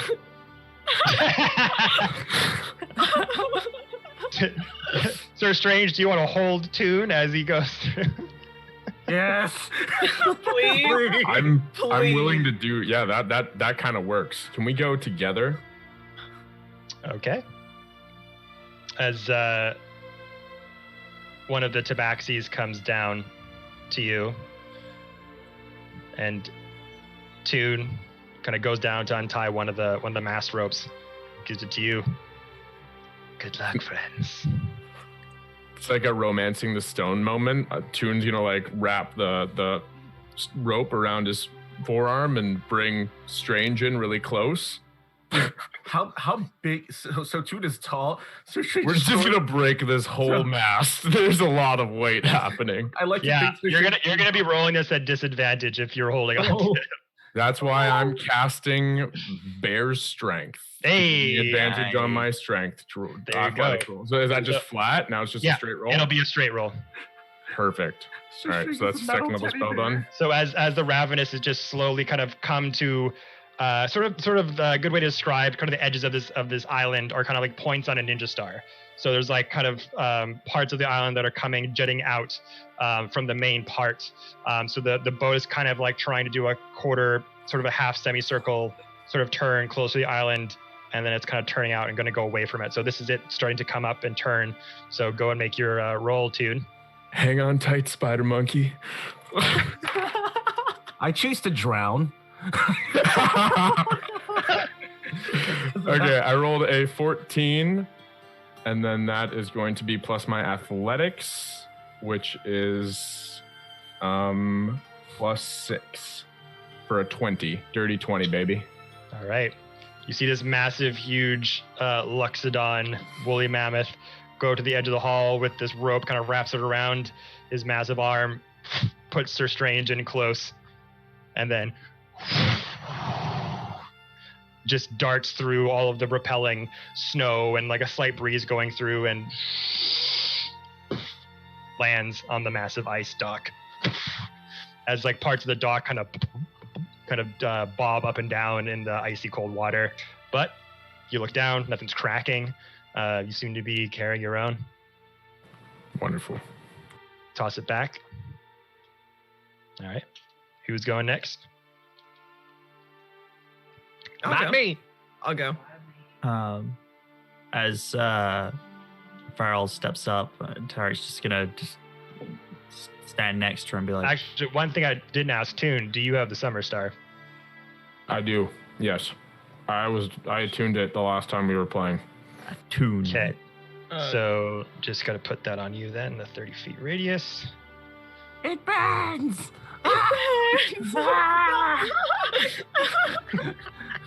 Roasting. So you're about here would be, this line will represent kind of the edge of that Okay. dock. Cool. And Strange and I are just chilling now on the dock where it's nice and like warm. We are a bit sweaty. still close. Sweaty, but close. Having a moment. Mhm. Yeah. Totally moment. Yep. I ship it. All right, who's going next? I am. I think All Farrell's right. going. Farrell, as the rope comes back to you. Tarek's just gonna kind of stand next to her and be like, look down at the water and back up to you and be like, "Are you sure you're gonna be okay? I can Nope. take us across with the hammer if you need." Take care, Balthazar. Okay. Oh, that's okay. That's a 14. Just 14. 14. So you go, take the rope, gliding through the sort of the snowflakes that kind of pelt your face as you glide through them. You do make the landing on the ice dock as you stand next to Toon and Sir Strange. As you look around, you're just kind of surrounded by this thinning fog. And you can see like several feet in front of you, but it's pretty dense. This is thin for the amount of fog that you've been experiencing so far. But And for the first time, as soon as she lands, she breathes. yeah. Okay. Who's next? Tarek. Yeah, I can go. Either I mean, way. I was kind of waiting to make I sure can everyone go. else made it across. Yeah, I'll go if you want me to go. Okay. go for it. Yeah, I'll All right, probably end up Zach. going last. What is the roll? What is the type of roll again? Athletics. Okay, that's 15. 15. Okay. Sir Strange. Do a flip. I'll try. Oh no! As soon as you say that, Jared, you notice that the ship members all dart down below deck. Well, Oh Well. no. hate that. Am I Farrell's like gesturing. mid-air at this point? Yeah, so as soon as you kind of windway point, you say, Jared, do a backflip, backflip, backflip, backflip, backflip. Imagine this is what kills us. A meme kills us. Sir Strange's last words. Do a flip. No, wouldn't be the first time. All right. So, Ramira, you also successfully make it across to the giant size ice dock. Farrell's gesturing like, quick. Fiend, you're up. Go. Oh, I've got this. Don't worry about me. I won't be doing that. No. Mr. Fiend looks down at on the pork list that he was kind of standing next to, the segmented area. After all the crew ran downstairs, the do they have cannons on this ship? Are you gonna Sea of Thieves yourself? If there were cannons, you wouldn't have known. You went down to one level of the ship. You didn't go down any deeper to notice. They didn't have them out either this whole time. So No you're not really cannons, too top sure. level. Okay, No. but looking down, are They there have any those big giant crossbows that are on the ballistas? The ballistas, correct. So, But they're not. so, like, they're not cannons. no barrels like gunpowder underneath my feet, like down there, because this is where the thing would open to. Bring You them went up. down Okay. to that mid-level of the ship to talk to her in her cabin. There were Gotcha. no gunpowder in there. If there were, it'd be in the hull, like the under one more floor down. All right, But you're not works sure. for me. I will walk over to the. Yeah, I was gonna do a paper bomb, so leave my pipe burning a piece of paper until it got to the thing later on. Mr. Fiend walks up to Balthazar and goes, Tarek, you've enough weight on your shoulders. I'll just take this from you. And dimension doors with Balthazar. All right. To over here, because he does not have any faith in his physical capabilities to swing on a rope and land safely. All right. You see Fiend go behind you. Tarek, grab their shoulder. Balthazar.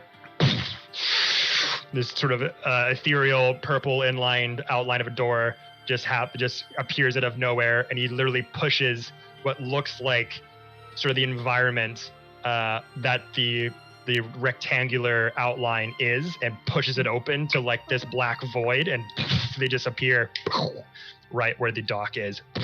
Kind of floats and bobs up a bit, but you see them on their side safely. All right. I will Do I even need to take the rope? I could just swing the hammer. I can go 30 feet with it. Okay, show off. I'm asking that mechanically for you, Kevin, because I can move 30 feet with it, I believe. So that's up to you. Like we talked about, when you got your sort of upgrade from Odin, he allowed you to hit the hammer can now cast fly. I wasn't talking about that. In the mechanics of the cheat, I have like the fly replaces that. It can no longer do the thing. Right, it can no longer do that. Cool, awesome. All right, I will take the. I'll just take the rope then. Okay. Yeah. Save that fly for later in case I need it. Fuck you Or guys. if I need it, if I mess up this roll. It's fine. True. If I mess up this roll, just fly. I'm fine. All right, cool. Ooh. It was what type of roll was it again? Athletics. Athletics. Okay, that's +2. So that's 15. So once again, grabbing it on, just looking behind you as it is sort of that instinctive as well as you hear Sir Strange do a backflip, and Ramiro lands down. You look behind you as Fiend used Dimension Door, but you look behind you and you notice none of the crew members are on the ship. All of a sudden, here goes nothing. There's like 2 or 3 of them there, and then they're all gone. So you kind of clock that in. You grab the rope. Whee! And this is when we're going to change the map here, ladies and germs. Woo! New map. As you all have made it to the island of Solstice. Nice. We weren't eating. Woo! Yeah. Yet. Me and Griffin both yet. That is true. Everybody else having their leg chewed on me just first time. Wait, where's the other guy? Oh no. Oh no. So I dimension doored him to the bottom of the ocean. He'd be like, well, Pharaoh would just be like, I didn't even get to see him drink the poison. Fiend, what the hell? My ear that I needed. My ear. So I twinned the spell and targeted him and sent him in a different Damn You it. could technically just chop off his ear now. Don't tempt me because I've thought about it. All is fair. It's just war. It's not Love love. it. Yeah, so there's no love here. And all in war. Okay, so now that you are on this giant sized dock, you're now kind of looking all around as just this creepy large kind of ice rocks and chunks are very much in your vicinity, and you can kind of make out still that fog is very ever present all around you. But as you look forward, you notice that this giant dock, to the back of it, has giant sized steps that climb to the top of the 50-foot high cliffs. The steps are about like 20-foot wide path. And it looks like it's made from from bricks of ice leads from the dock leading up towards a certain path in the middle. Not really sure where exactly at this point, but that seems to be one sort of clear path that's kind of fogged, that's covered by the fog. I'll slowly start making my way forward, I think. It reminds me of Jotunheim, without feeling like I was going to die at every step of the way. It's not always like that. Oh, at least we have the Summer Star now. Make things a bit more comfortable. True. I bet you she hates that. Yeah. Which, Kevin, is the Summer Star dispersing the mist that's present here? Around True. you. Let's see here. 30 feet.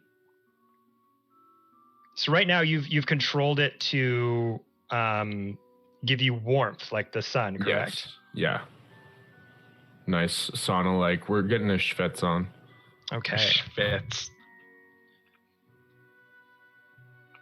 So let's see here.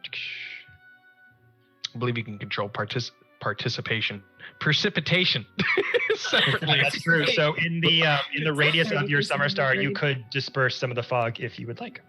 I would like to be actively doing that as we progress and just move forward. Hey. As we're walking forward, Mr. Fiend uses shape water to kind of make like icicle statues in a 5-foot 5-foot cube of the whole party. You can see kind of where you are as well. That shipwreck that you saw kind of coming in is very ever present, crushed against those rocks, and they kind of seem to go down below the waves. If that's something you wanted to check out, you were more than able to, but you also can just keep going forward if you like. Forward.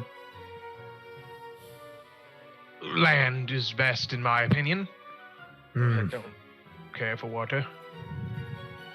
Agreed. Moving then. Tarek will take the lead. So also with just for travel size, so 1 square is 200 feet of movement. So you're very much like this is a huge island. Cool. Just so you're aware. It's a little bit different than what I thought. That's agreed. It's like a circle, but a freaky circle. Huh. Well, God, I hate them. Okay. Where is 200 feet? That's a big island. I hate this. No. Well, I can say this is certainly the biggest map we have ever had. Oh, So you know what? I'm actually going to do this just for this portion because I think this will make it a bit easier. We have a hydrate, so everyone hydrate. So this token here will represent the Frost Breakers as a group, Oh. Cool. Nice. so that you guys can kind of easier. Easilier. Wow. Easilier. Words Easilier. Easilier. That you can navigate much better than doing that there. Cool. Easilier. My new favorite word. Can navigate easier. Easier. Yes, we're all just moving forward. Okay. Yep. Cool. Tarek's got the hammer out, leading the charge, moving slowly, scanning the horizon. So as you guys move forward, just place the token where you want to go, because I guess you're just going to go like another 200 feet forward. Yes. Yeah. Diagonally. We are a bishop. Or Yeah. a queen. Let's be a queen. We are a queen. You know what? We are. Yes, queens. Papa, my liege. Is the token on the map just yet? The token should be on the map. Can you not Oh. see it? No, I mean all I can see right now is the. Oh, it's a huge map, You need Seth. to move Scroll all out. Okay, I'm just Map is confused. huge. Oh, okay, sorry. It auto selected Scroll all the way down there. the corner. Oh God. I know. Yeah, I this island is like a big fucking floating island. And each Okay. square is 200 feet. It's. I was on the huge. opposite side of the island and therefore confused. Yep. So going forward, as you're kind of making your way, again, you can just kind of see like sort of thinned out dead trees off to a few sides, big sort of glacier rocks. You then notice kind of off in the distance, this little icy creature Oh, I hate that. with kind of like a long Sugar bear. with Swear kind to of this God. long beak and elongated fingers, One day. elongated feet. It's small. It's like no bigger than like this. You kind of just notice it kind of hopping around and like looks like it's foraging for something. It's digging into the ground. Is it cute? It looks Kind like of cute. On Is it a scale of mephit? 1 to 10, how cute We is it? should. On a scale Probably of avoid 1 to it. cute, is it cute? Do you want to roll a nature check to determine what it might be? I was like, are you To determine how cute it is. Determine cute. How Like, cute what I was it waiting is? for. I mean, I can try, but nature's not really my scene. I'm a druid. I will also be wondering what the hell this thing is. Okay. I will not. Oh, I could nature actually. Ooh, it's a crispy 2, so I can see all kinds of things. You're muted, Griffin. There we go. Oh, there you go. So Saf, Ivy, 18. 18. got a 2, so she's just like, wow, look at that bunny. It's Yeah, so cute. you see that this kind Nice of bunny.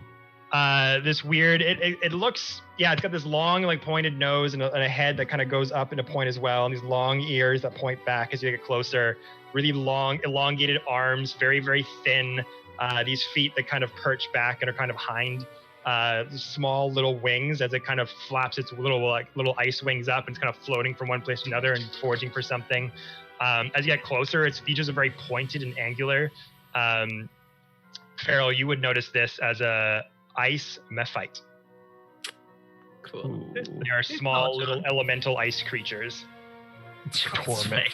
I've been tormented by Mephites in the past. John's PTSD is flaring up. First water and depths, and now bugs. I just Googled a picture and it is not cute at all. I should mention it is not cute. It's like an elemental it's got kind of like bug. it almost looks like an elemental goblin sort of thing. I mean, they can be cute-ish. Like if a fairy fell out of an ugly tree and then got dragged for 50 ugly miles behind the ugly car. So it's just kind of off in the distance there. Are you making your presence known to it, or do you want to like just stealth by it, or We should I'm avoid gonna it. I'm gonna kind of like let the rest of the party like know and kind of point it out, but I'm not gonna seek out to go bother it. We should avoid. okay, just avoid it entirely? Mhm. All right, roll stealth checks. Cool. Beautiful. Oh,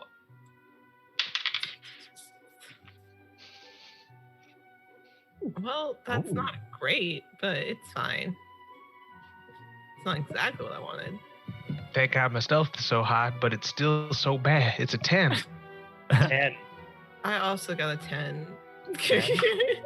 22. 22, Got 14 a plus 7. 7. Boom. Okay. straight. 17. 26. Oh, How are the druids less stealthy? The clay. Oh my god. the druids So can't as- help but go into nature documentary mode. And I'm here we narrating see everything I the see. ice method in the Farrell. This is not the time. In the what? What? It's natural habitat. David Attenborough. That Ice method. top-notch name. Benetune Cumberbatch. Wow.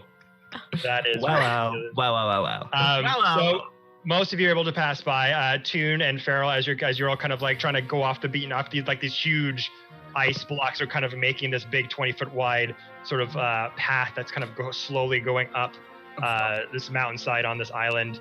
You kind of notice this Icemephite on the path that's kind of scourging around. You're kind of like, let's just go around it, maybe to go into the bushes a bit and just try to get past it. As you're kind of going into these dead sort of snow-covered bushes, Toon, you kind of start to as your big frame starts to scratch against the twigs and makes a couple cracking sounds. But as you're the last one to kind of go in, the Icemephite just pops and goes.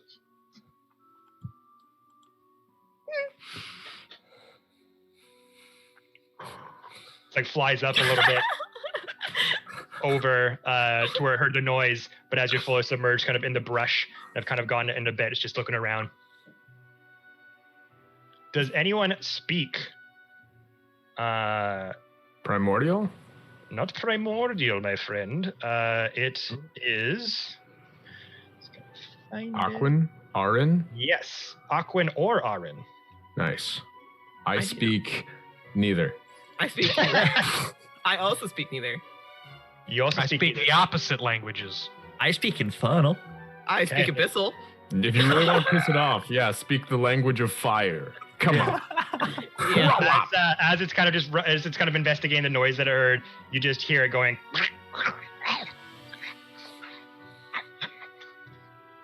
Just like making like random sort of wild raspy sounds, but none of you can understand what it is saying. I do. That's like an old language, and I speak Druidic. I also speak Druidic, but I don't speak. Would I be able to make any kind of check to possibly understand it, or would that be right out? Let me just look up. It sounds like gibberish, and I speak thieves' cant. So I believe Druidic, it's not so much a mechanic as it is more of like a flavor, correct? Yes. Yeah, so it's that more. I can whisper sweet nothings to Farrell that only she understands. I'll My keep favorite. using it for that. My favorite. Thank Along with the eagle dance. you. Yeah. She is so hot and bothered. It's never been brought up. 100%, But the because- amount of seductive dance that she's seen him do as an eagle, and the fact that he speaks something that only she understands in the party, it is Hot. I'm spicy. sweating. I'm Muy sweating. caliente. It's You're like right. when, someone speaks like Italian or something and you're like, I Yeah. took 3 years in high school. Yeah. Now we have a connection. It's like Yeah. it's like screw any tiefling. The Luxodon that speaks Druidic is what I'm after. So as far as I'm looking up, Druidic is more of a language that druids themselves know to each other. Not so Yeah. much like all animals, unfortunately. So It's thieves' cant for thieves. kinda, yeah. druids, It's more yeah. like For people hippies. druid. Thieves can't for hippies. Do you like yerba mate? I love anyway. So You a vegan? I'm a vegan. so you pass by it. It speaks something in its native tongue, but you're not really able to understand it. But it does not see you, as most of you passed those checks. Did you want to sally forth? Yeah, but Farrell's gonna specifically look at Tarek and be like, "Mouth, what about that one? Can I have that?" More as a joke than anything, since he still won't let her have a goddamn mushroom. I waited until you came back So specifically this- to make this joke then. he will kind of look at it, see that you're kind of pointing at it. Does she seem like she's doing it jokingly, or is yeah? He'll It's just just literally, he'll just kind of just smile a little bit and kind of just roll his eyes. Like, okay, then I'll keep moving. Okay, where would you like in a to jokey go? way. Well, I think. Are we moving? We Is need it safe to say? circumvent that like Mephit area? So do you guys want to head north or south? Because I'm thinking north. I think that we just move up a square. Yeah. Yeah, no, I'm thinking we move another 200 feet. Y'all, Moving up 200 feet. Like you do. All right. So here, I'll give. Didn't give control of it. All players, bam. There you go. So you can all move the token. Oh, now. cool. So we're all gonna fight over it. I will not touch it.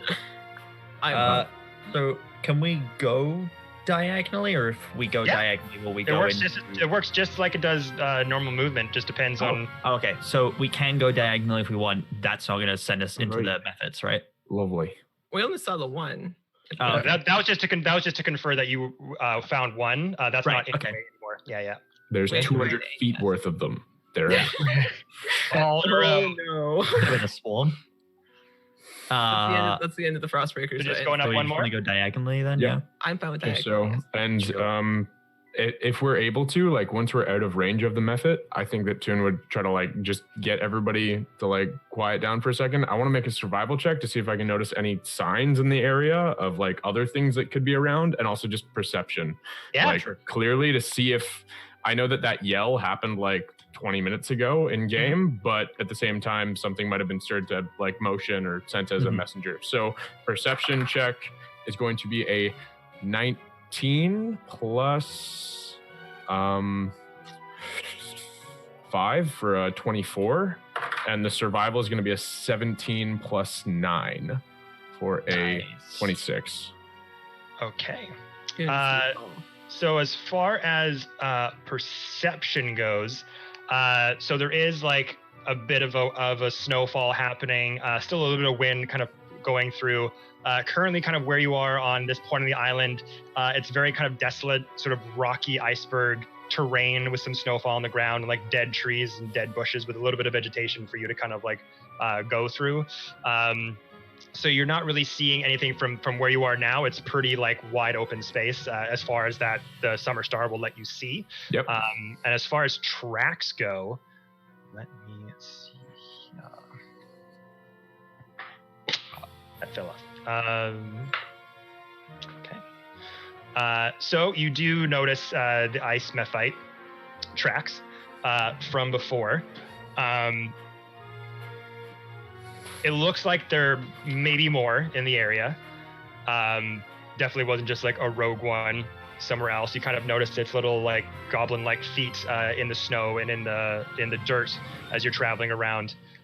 You also notice Yeti Tracks. Love it. Love that. I inform my party immediately and let them know that that is something that's quite dangerous to us. And Yetis are also very loud. So if we're caught out by one of those, they're not subtle or quiet. So that could mean Noted. Hmm. Okay. So with that, are we pressing on? We are. With the knowledge in mind that there is possible Yetis. Are we there, Yeti? Are we there? Oh my god, no. Proceed to make all the sounds. No. Griffin, I like the shoulder tweak that comes with your puns. That's very good. Move, Madonna who? on the map where you would like to go. I believe diagonally again. Yeah. Connect Okay, so 4. move the token. Boop. I've moved the token. Oh, I moved it too. Benjamin, stop it. What? Actually, I got to. So this is going to be a bit different because obviously the Summer Star doesn't give you 200-foot range. This is very true. So let me just change that there. So that's about as far as you can see. Again, it's all pretty much until that dark edge is there. All you're seeing is that same sort of desolate, frozen ice, wide open space with a few spots of vegetation, but you don't see any wildlife or anything. It's just like kind of clear sailing up until that dark point of the fog. Do we want to keep moving those 400 feet then, I guess? Yeah. If we can see We're that gonna far, we keep might as walking. well. For it. I was gonna say I can make a survival check this time. Yeah? That way, since we've moved another 200 feet. Survival check to determine which way to go. Just to make sure anything around us, since you had mentioned that there could possibly be Yetis, I want to see if there's still any more tracks or anything leading up to us or around us. Okay, sure. Roll survival check. Yay. Since I'm good at those. Oh, cool. That's an 18 plus 3. 18 plus 3. Yeah, so he kind of noticed a couple kind of in passing. But from that area, looked like some might have like been foraging. Maybe it was like trying to hunt the Icemephite. Kind of hard to tell. As far as you go forward another 200 feet, the tracks kind of aren't really going like clear from one path to another. They look kind of old. But as far as like fresh tracks, like are there any in our vicinity? You're good. Okay. Perfect. All right, we're moving forward. We are moving forward. There we go. Okay. So same thing, like I said, pretty much right up until the shadow there, it is clear sailing. You don't see any wildlife or anything inconspicuous. Okay. Continue again, I guess. Say then we continue again. Keep on going. Okay. Oop. From We have there, reached so- the edge of the fog. Siri play Into the Unknown from Frozen 2. Into the unknown. I'll give you a bit of a leeway here, just to Specifically Panic at the Disco. Yes. Thank you. So going through forward, you kind of see the mist and the fog kind of thing out around you as you step forward. So I'll as you get kind of away from the edge of the water, deeper into the mountainside here on this island, the fog's starting to thin out a little bit, so you can get a bit of a better gain forward as you keep continuing on. But around here again, looking around, still that clear, just ice wasteland all around you. I hate the snow. Keep moving, I guess. Keep walking. Yeah, Keep there's on nothing else we going. can do, right? Continuing diagonal. Yeah, I guess. Alright. Until we have to veer off. Yeah. The worst part is all of the snow behind us is now ice because Yeah. we're melting it as we're walking across it with Correct. and then it's refreezing. Well, it's now fine. know- We can just slide back. I It's was gonna great. say, you know what? I We was just gonna slide say- back on the ice. We're gonna look like what's that? The bobsledding movie from Disney from like the early 2000s. Yes. Whatever that one is. Cool Runnings. I was, Yeah. Cool Runnings are back. I was about to say Cool Runnings, but I didn't. I didn't know it was. Made I by will Disney. say as well, Yeah. just because you're clearly still walking on it, and with Toon got a really high perception roll, you're still on that sort of iced block path that you were noticing before. You're still going Okay. along. Okay. Oh wow. The stairs for giants. Cool. Cool. Keep walking. Keep going. Yep. Can we see any kind of like, I don't know if enclave is the right word, but is there any like, wow, Frost Maiden is here? Like, Oh, you're looking for Any- indicators? yeah, like, is there Yeah. any indication of Is there like, any runes or anything? is there a large cave with a pointed arrow that lights up? Is there a welcome mat? Like, Like I said, this is a very large, sprawling environment you're in. Yeah. So at this point, you're still just in this very open, wide, icy area. You don't really see any landmarks, caves, anything like that. You're still just kind of making your way into the mountain, into the more detailed. We're below sea level. topography. next time Yeah. she needs to send a sleigh like they do in Narnia. All right. Gonna keep moving then, I guess. If Sure, you why want, not? if you want to pick up the speed, we can make adjustments for fast travel, Yeah. careful travel, slow travel, stuff like that. If you're moving fast, like kind of got like a jog, and you just want to get there quick, you will have different disadvantages on a few checks. If you want to go normal, the checks will be Yeah. kind of straight. But then if you are slowing down, like going like really, taking your time, I'll give you advantage on some things. Yeah, I feel like we're being cautious as we're going. I but, feel like, if anything, as much as it sounds like we are impatient, in this Yeah. scenario, I would be like, yeah. At We are any going moment, slow. a giant fortress could come out of the fog. Like Very. we are Yeah. ready at any moment, kind of deal. Mhm. Yeah. Whatever the druids say. we are wise beyond your ken, cleric. Sounds Ken- like it. Ken and beyond your Ken and Barbie. I And Which, every rat armor spell. himbo. Which way do you want to go next? Hold on, what was that, Team. Jared? Oh, I am but a armor himbo. I no think. I clink. Mm. All right. Just continue diagonal, I guess. Yeah, I think that just following these stairs that we're on seems Yeah. like a good indicator for. Mhm. I assume that we're looking for an ancient structure, and these are ancient stairs, and stairs oftentimes lead to structures. But as a druid, I think that I don't know it. Pharaoh knows that. She confirms with you. Yes. Yeah, and you guys also remember that you saw that drawing, that kind of rendering of Grimskull, that Yeah. like big towering castle with like the skull face Yeah. with a spiked crown underneath it. So you have somewhat of an idea of what you're looking for. Just so far as right now, you're still like ascending into the mountainside, so you're just Yeah. not quite seeing it just I yet. just like the Yep. idea of Farrell and Let's Toon go, having go, this go. conversation about stairs. Yep. I will In say where you In are Druid. currently going, I will say going kind of that diagonal area, the ice steps, you're going away from them now. Okay, cool. Oh, Follow we'll theirs. go the way that the steps are going. Back to the ice steps. The steps, I'll just say here, the steps are from where you've walked so far. They're Mhm. curving along here, Okay. and they are curving this way. Oh, okay. Who We'll would follow continue this way then, I guess. So if we like take a that. step in the Yeah. right direction and go that way. Cool. Where one direction? Me and Griffin are just communicating about stairs in Druidic quietly this entire time. So going down there, the stairs then start to curve down this way. Down this way. Do we want to keep following these stairs? I think so. I think my play would be continue to follow the stairs, make consistent perception checks, and whenever something comes up, like just tell us to roll for it. Because I Right. think right now we're all stealthily perceiving and slowly following the stairs. Left and down then, I guess. Left and down. Okay. All Yeah, right. so like that's true, Griff. So basically, you're just seeing kind of this barren, sort of snowy, rocky Oh, yeah. wasteland so far.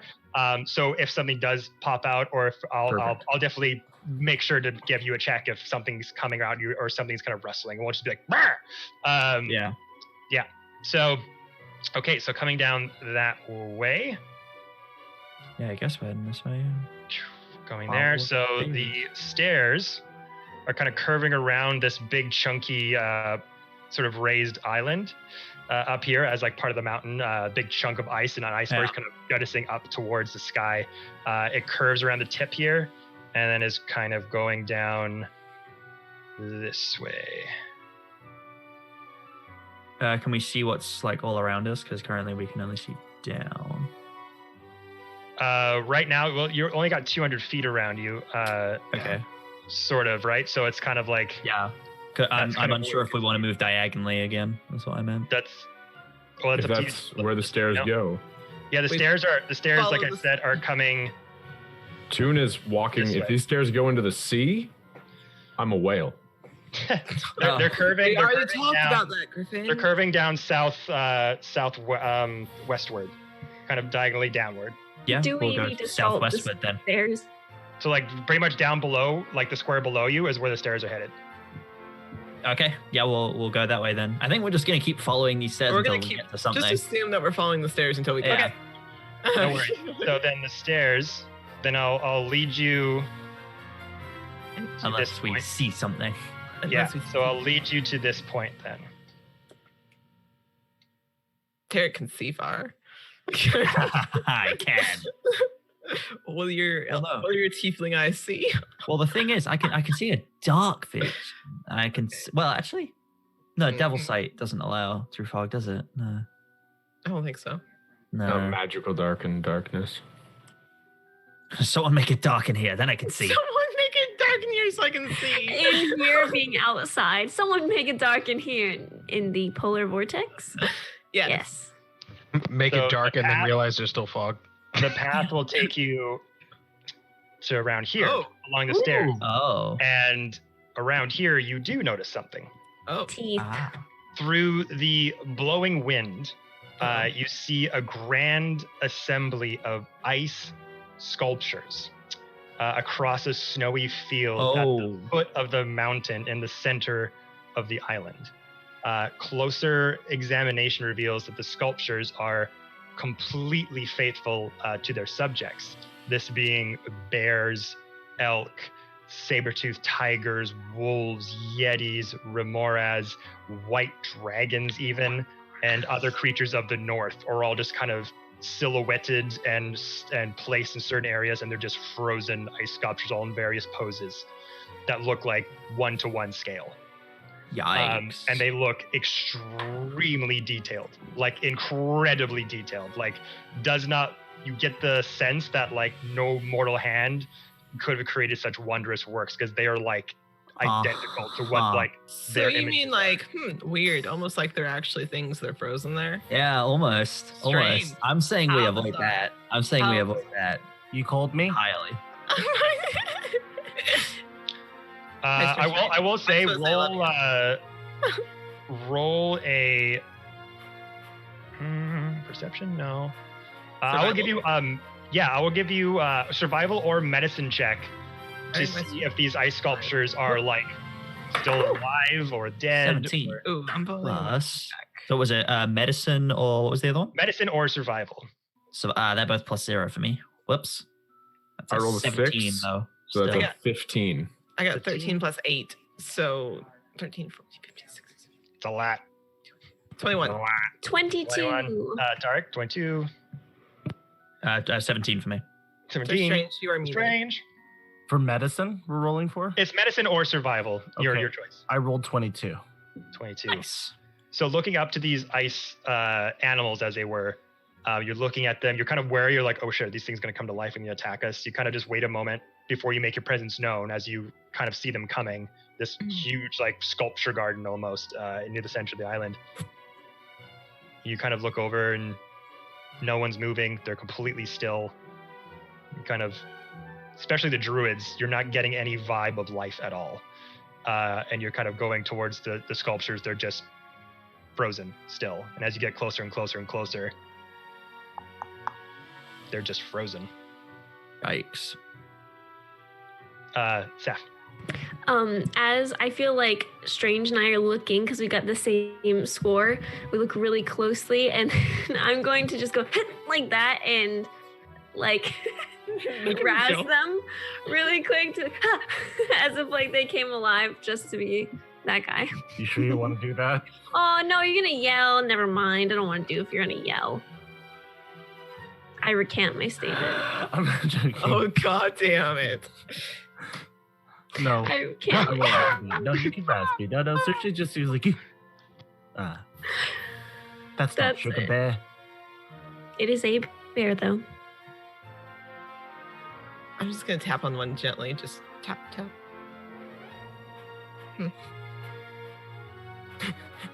Yeet. They're devoid of life.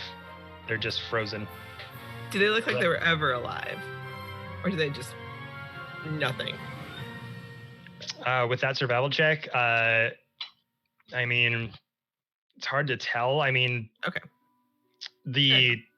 If they were alive before, I mean, you'd have to kind of deep to see, because right now you're just looking at a perfect, like, identical ice sculpture of an animal. I mean, you haven't heard too much about the Frost Maiden and what she really does, like, as far as like her personality or activities.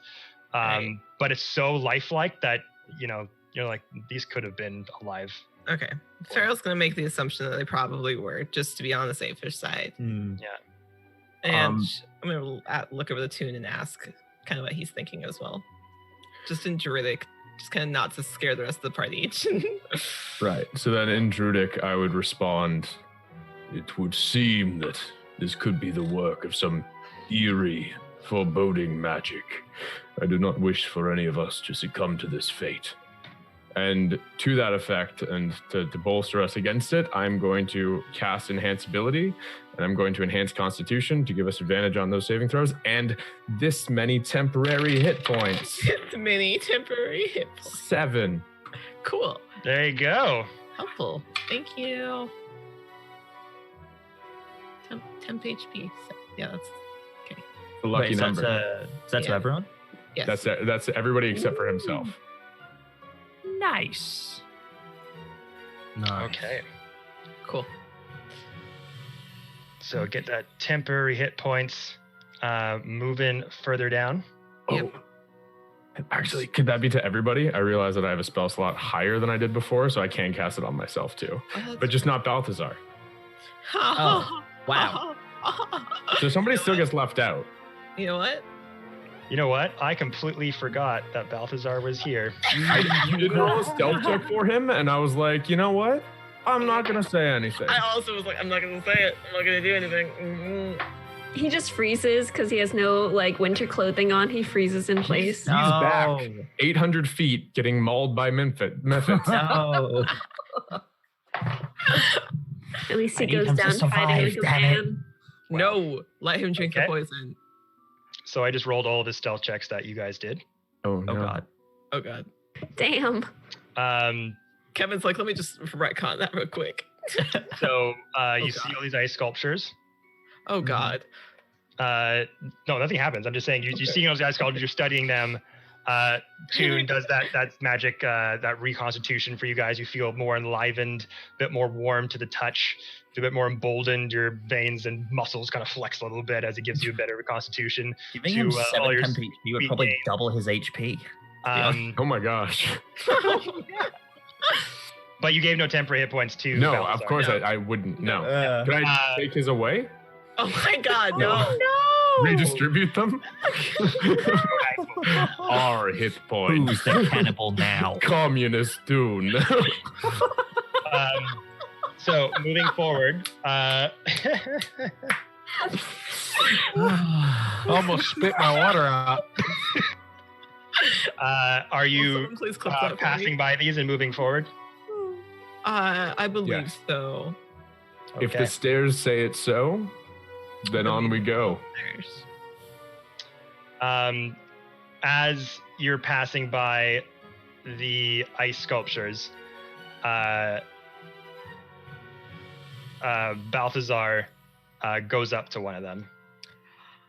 I swear to God. and he's looking at them.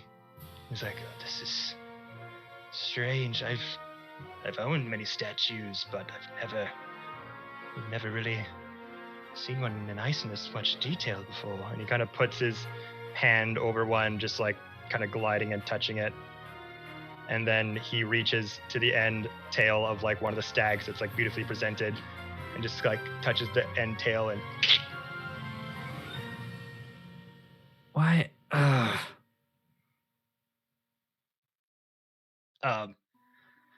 Uh, I am going Look, to make you don't chug touch. that poison if you don't stop.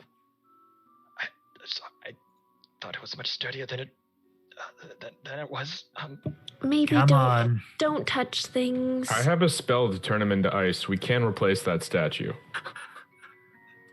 At this point, I'm likely to just have him wander off. Good Lord. No, I want to cut up his ear. You that way. I say nothing, but can I make a perception check to see if there's any shift or change in the remaining statues or anything in the area after that destruction? You can. That is a 16. A 16. You look around, Toon, and you do notice something. Uh-oh. The snow around you is going up rather than down. Oh. And you notice that this sort of wind is starting to whip around in a weird direction that it wasn't whipping down before. And all of a sudden, this form starts to appear a few feet away from you. Oh, good. Up into this extremely tall.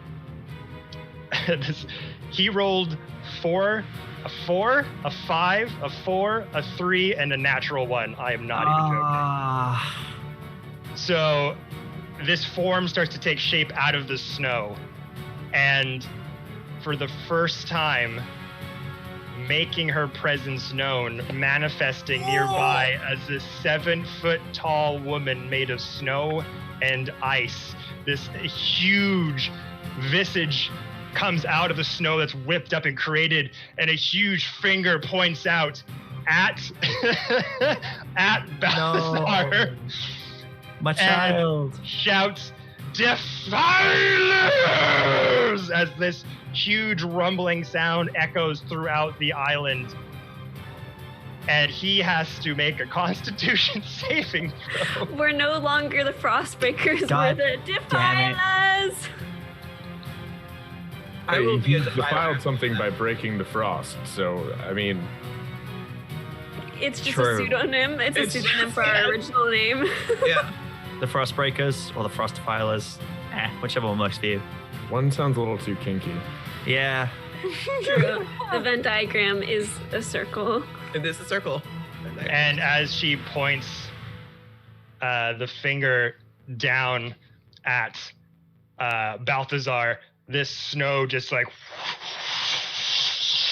wraps all around him and just starts freaking out and becomes like cold to the touch, even in the presence of your Summer Star Toon. You see his hand, his skin start to go like dead cold and like blue for a moment as he's like and the visage of this giant woman shouts that out, and then slowly she fades away. Defiance! And it starts to, this effect starts happening to him, and all of a sudden her finger goes and her whole body just shifts away back to snow and wind. And he looks at her and goes,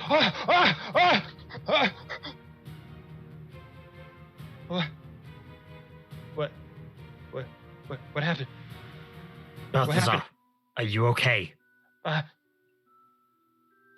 What? Am I okay? Am I dying? Are you? You're about to be. How do you feel? I feel okay. Well, I guess you're okay then. Can I make like an Arcana or a Medicine check to see if what's happened to him? Sure. Make a medicine check. I would also like to make or a Arcana. check. I'll give you that. Arcana or medicine. Okay. I guess. Well, I have a +7 and 8 to either. So. Cool. I'm gonna go with a Medicine check because that's higher. That's 22. 15 for me on the medicine check. 15. 20 So you kind of- on me. 22. So as you guys kind of go looking at him, looking over his arms and his hands, you look at his skin seems to come back to regular pigmentation, but you notice that the veins showing from his hands are a light blue, and they're just kind of running through his body.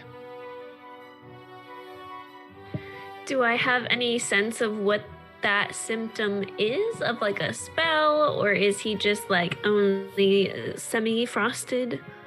Doesn't seem to be part of a spell necessarily. Seems to be some type of effect, but it's kind of hard to determine without further inspection.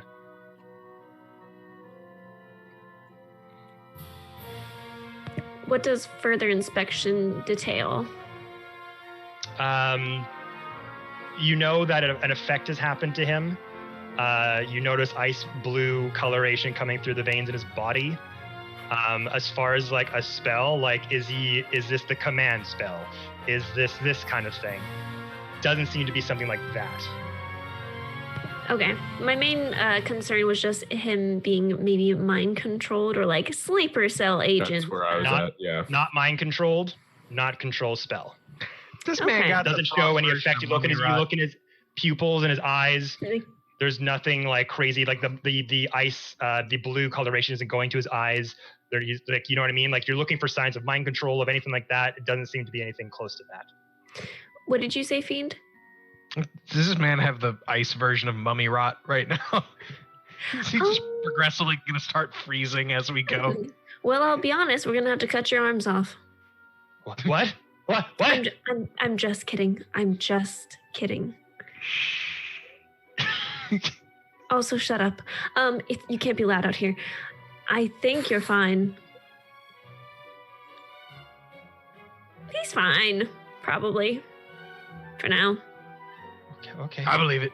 Toon is wildly suspicious at this point. That was powerful magic. That was god level magic, and this man is a pauper and It kind of did pathetic. happen in the radius of the summer star, though. Yeah, but it didn't affect it. That was the whole thing. The summer started. I think it's been Well, it turned might have into a ball. affected it, just not entirely. So Now, far, what I can say is that it doesn't appear to be any mind control of any sort so far, and it only is reached up to his elbows. So we'll keep a close eye on him, and if he gets any kind of inclination of any sort, then we'll take care of it at that time. Right. Or we leave him here to try and fix the statue he broke. and That's we fine, continue too. on without the dead. No. Yeah, he can fix. Well, if he wants to stay to fix what he broke, that's fine with me. I have glue. Coming with us, okay? Okay. Suppose we could just use water, actually. Exactly. Actually, yeah. Your own breath. Oh, just Sorry, I thought it was stronger than. It's fine, Balthazar. They're giving you a hard time. Just I would say fine is a little bit underrated, but you know. now is not the time. Please. Just We keep do moving. know that the guy, little G knows we're here. At this point. Should Yeah. assume so. I am sure, given Griffin, given Toon, Tarek, and I's adventure, that Sugar Bear will be here. In what capacity, I am unaware. Sugar bear. I feel like slowly the chaos is just seeping into Strange so that they only have that vernacular and that's it. I only know Sugar Bear. We're gonna have our own Groot. sugar bear. Time trips on. This situation we find ourselves in is ever more perilous. We should continue moving. I agree. Agreed. She knew we were going to be here eventually. Sugar 200 bear. feet that way. Or that way. Okay. Yeah, So I- Following stairs. along the stairs. To the stairs again. All right. So we'll just reveal it until Yeah, Seth. we come to a next point. I will also say that I'm not going to take my eye off Balthazar because I don't want him to go like crazy on us. So I want to keep an eyeball out in case I need to take precautions of mice and menning him. Okay. No. Yeah, because We have flowers for him to look at. Oh Yeah. my That's all I'm god. Listen, I wanted us to give him a fair chance at life. I didn't want us to adopt him. I wanted to give him a fair chance. I was gonna So- kick him in a puddle. I'm rest of literally just you- waiting for him to swallow that poison. That way I can watch. Following the stairs, going past these ice sculptures, you see it kind of bend up northward, and going up. And as the mountainside kind of starts to become more pointed at this ridge, you see it getting more and more elevated as you climb up. And then as you get to about here, you start to see the visage of Grimscale. Ooh, we could have wandered for a lot longer if we had taken Yeah. Oh yeah. But as you get around to this point, around here, Toon, make a perception check.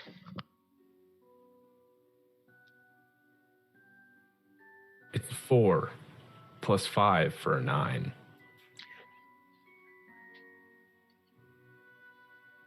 As you are getting closer and closer to Grimscale, you can now see it, this massive fortress with this skull face, spiked crown, with kind of a winding staircase that starts to descend downward. All of a sudden, you see Balthazar just like shivering and getting really, really cold. So what is wrong? I don't know. I'm so cold. My veins are ice. Can I recognize this as a curse? Roll Arcana check. I'm afraid he's like a living bomb. I kind of want everybody to get away from him. I was going to say we might want to leave him outside the doors of the evil lair we're about to go in. That's going to be a 16, 10 plus 6. 16. Going through him, kind of checking his eyes. Doesn't appear to be a curse either. And then suddenly, you notice something behind you as a wisp of fog and blizzard are kind of encapsulating in the sphere-like radius around you. You can see something just barely peek out from the fog. To be clear, is his symptoms getting worse? Like, am I noticing more blue veins reaching up past his elbows? It's not getting, like, they're not getting worse. He's just getting cold. He's just getting very, very cold. The veins aren't getting worse or anything to that respect. He's just visibly colder. And as he kind of looks behind you, Balthazar kind of turns his head and looks behind you all, and his eyes start to go wide as he starts shivering more and more. And as you guys look in your direction over behind him, you see a pair of red eyes Oh boy. brightly jettisoning through the fog and snow. Another pair of red eyes flash beside them. Oh no. These sort of figures are shadowy in nature at first as they step through the snow and fog. These big white furred beasts with long gray hands, gray faces, and horns come out into your view as two abominable yetis make themselves known. Oh good. They look up and point at Balthazar.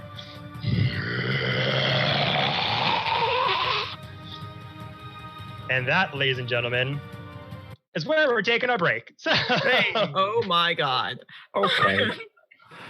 Cool. We could just leave him and let them eat him while we run to I the wanted to poison him. God damn it, guys. I said He's the fair redemption chance. arc. It's very important to Ramiro. Fair chance, not adoption.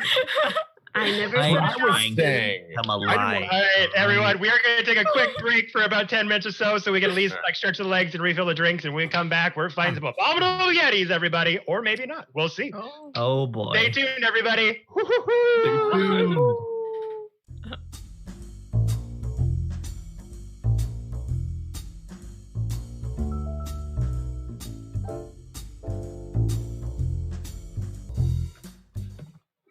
And we're back, everybody. All right, we're gonna dive right back into this motherfucker and say, roll initiative. Woo! Like to hear it. I rolled okay. That's okay. God damn this dice. Same, Kevin. Same. This is what you get for rolling high on. I know. Why is Ramiro so big on the map? Because Big. Oh, big. It's that spell that Toon did made her super big and strong. strong Chimera. Drunk. All right, gang. Let's start with. I'm gonna trade places with Balthazar. Does that make sense? Yes. Sure. Yes, it does. Well, Or is he in the front already, or did people come up from the rear? He was in the back. Meat shield. Well, the Yetis were behind us, so the Yetis were Then behind this you. makes sense. Never mind. Makes sense. Makes sense. You're right. Yeah. Okay. So here we go. 25 to 20. All right. 20 to 15. 18. 18. Tarek. Okay. We suck at initiative, guys. Every single time. You know what? I just kind of sat here and like, oh no. Well, it's 15 dead. 13. Also 13. 13. You're Who's got faster. some? She's faster. She can go first. She's faster. Okay.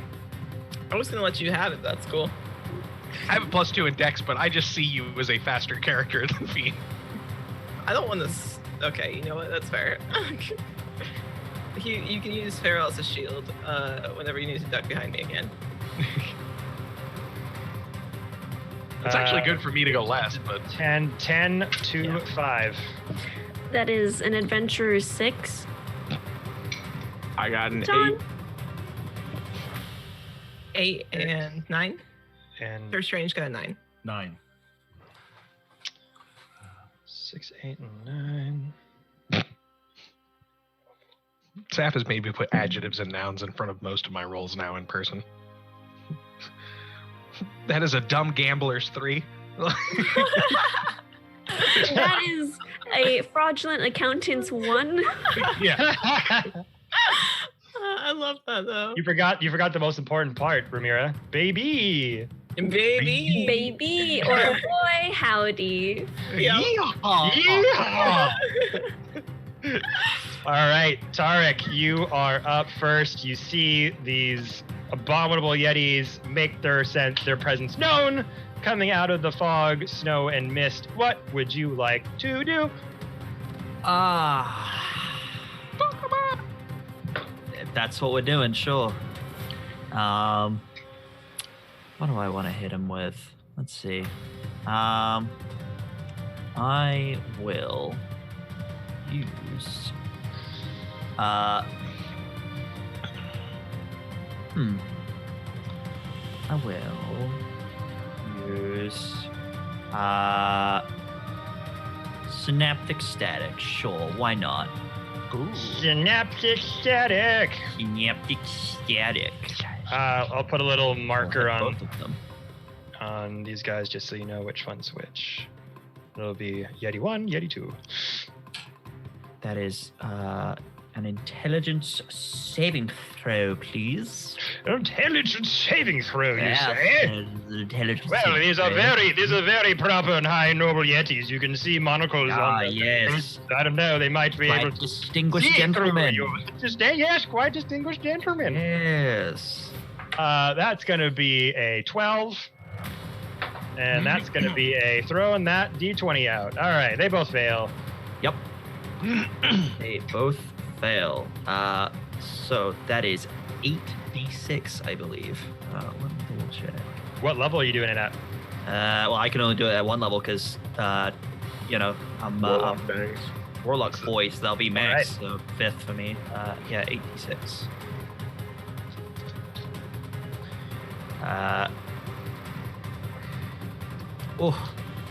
That is 31 psychic damage to both of them. 31. Okay.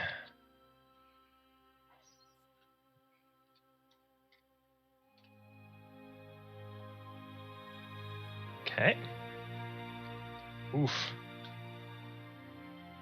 All right. Anything else?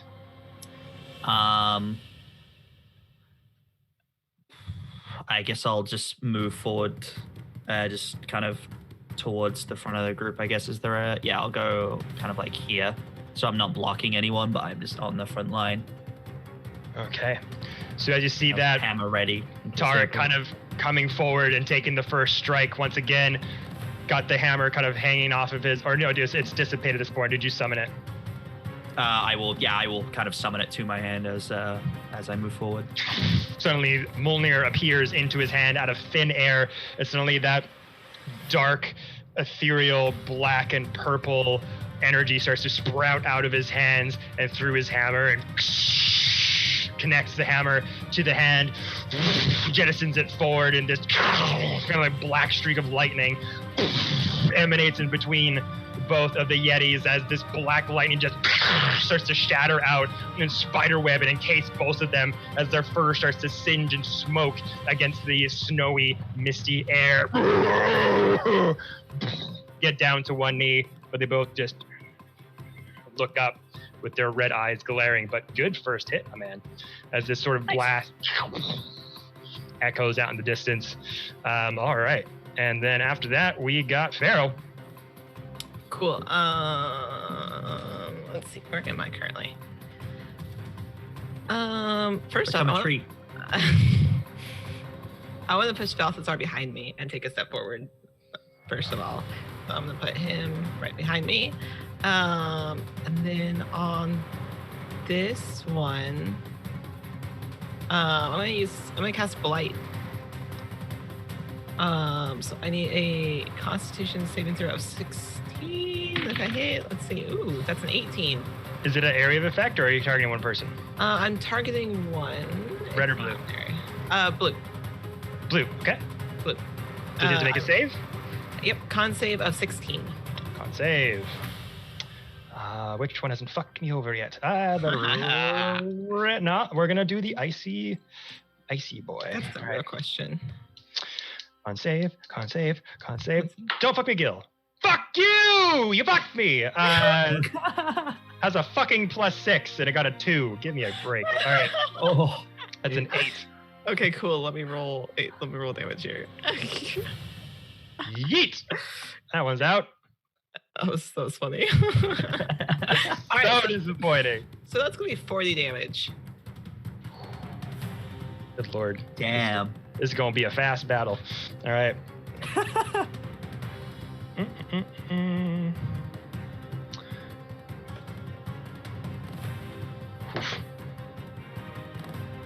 If we run around with Balthazar and get in enough fights, he will level up and then carry us. True. Does he get XP from that? So from the Blight spell, as you see Tarek kind of jettison forward, that black warlock energy shattering all around them, you instinctively just do the 1-2 punch, go in behind him, lift up your arms, and this sort of icy dead roots of just trees and bark start to come out of the ground, start to wrap all around them as they're kind of down for the count as you wrap around that one Yeti on the right, and instinctively just also turn your hands as this also the energy of your dark purplish druidic power just starts to singe into these roots, and you just see them start to burn on the skin of the Yetis and start to become hot and just as roots start to dig in to the skin and start to spread all around like a virus, and he's just encapsulated, just burning to a cinder with that. So He's looking pretty hurt. You can see kind of like 3rd-degree burns from the spell from these dark roots kind of all around him, but he's still holding his own, still looking at you like he wants to fucking have a meal. But that was a good hit. All right, anything else? Nice. I'm gonna turn to Balthazar, stay behind me. And I'll end my turn. All right. Oh, how the turns have tabled. If Mr. anyone's Fiend. killing him, it's me. Wow. Mr. Fiend leans forward and goes, "Dearies, it's fire you have to be careful of." And then cast Fireball in their radius. Yeah. I'll cast it at 3rd level. However, I am going to throw a spicy sorcery point out there to empower the spell. Go ahead and give me a dexterity saving throw for both of those guys. DC, what is it, a 19. This might kill him. Oh, it shall. I'm gonna laugh so hard.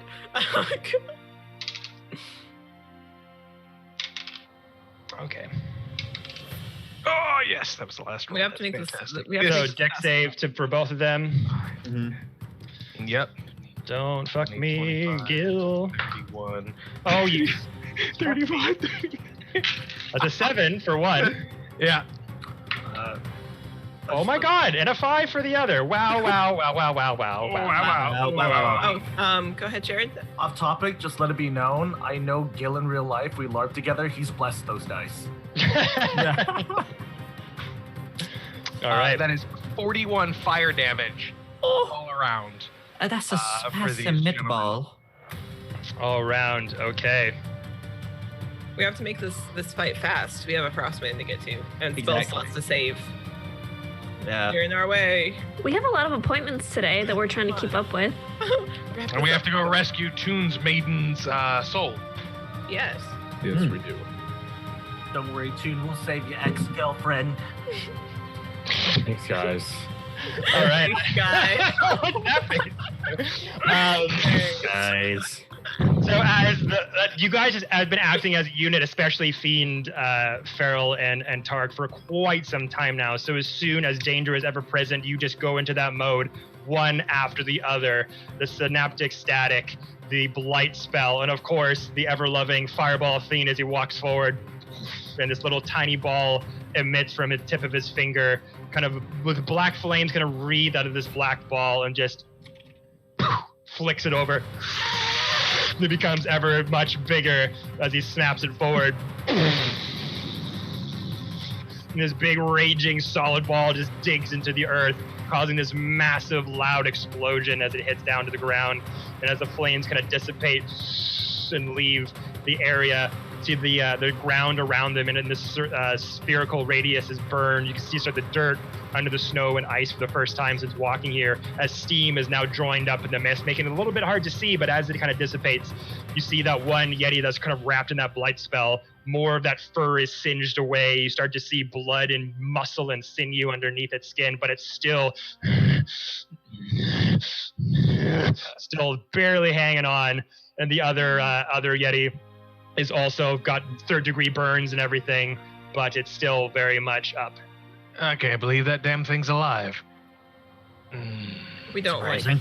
like snowy things here. This one, the blue one, looks very fucking hurt. I feel like it's just Tarek, Feral, and Fiend being like, God damn it, I'm so sick of snow again. That is the end of my turn. Okay. Up next is the red Yeti. Oh, he does get a turn.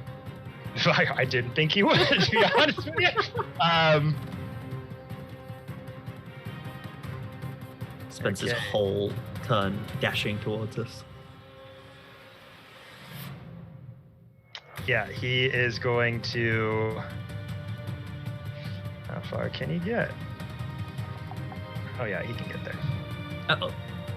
Don't like So that. he just sees you, sees his abominable Yeti brethren down and almost on death's door. Starts running to all of you and just lets out this huge roar as this huge, enormous cold breath comes out of him.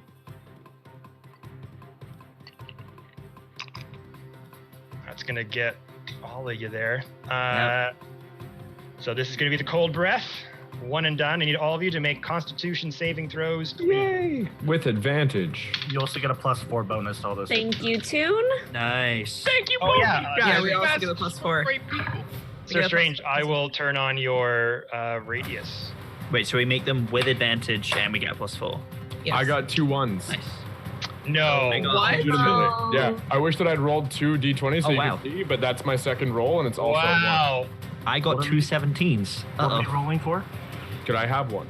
Oh, Toot Kalaki So- Hala Nupe. Right. Nailed it. So, Toon, you got a natural 1. Ben, you got 17. 21 technically. Plus Because with the plus plus. one. Okay, so 21. Toon got a 1. Saf? 16. 16. Farrell? A natural 20. Oh, actually, technically I got 25. I didn't even have my con 15. bonus. 18. 18. So Strange? 22. 22. So the DC was 18. Nice. So you will take half damage, but this is going to be 10d8 cold damage. Oh, I forgot to mother roll for Christ. Balthazar. And what did Balthazar No, roll? Balthazar, no! He's dead. He's Oh, very he's dead. In the arms of the He's angel. I'm immune to taking cold here. now. That's why his veins are blue. This is gonna make him stronger. Is that what? I'm not bringing him back. He If anybody- rolled an 8. Ah, he's dead. So He's he very becomes more powerful than we could possibly imagine. He absorbs the cold. Unlimited power! I like Griffin's optimism. Absorb Like, this will just make him elements, powerful. Like, it's fine. Like, it's Yeah. Did you say Absorb elements. 10 or did you say 10d8? 8. 10d8. Wait. I said 10d8. Okay. So I got 5 d8s Nice. on me right now. So we'll do this first roll. This is danker. Way danker than Firewall. I hated that. Okay. Oh no. I don't like Kevin going, oh. Fuck. I need something to help me resist cold. Cold Also, and acid are like the two things. shout that I out do. to the new layout because I just noticed that now Yeah, now new that we're layout. at Yeah. battle, it's got the Transition. Yeah. Isn't it cool? that's so good. neato. Jordan, Shout out to that's the a great job. Jody Rose, the master love Jody Jordy. Rose, DM of the Phalai, made us those awesome. Jordy just crushing the layout scheme. Okay, Serious though. 100%. So- Okay, how much are we so taking? good. How much is Toon taking and so Balthazar? for those that succeeded, Mm-hmm.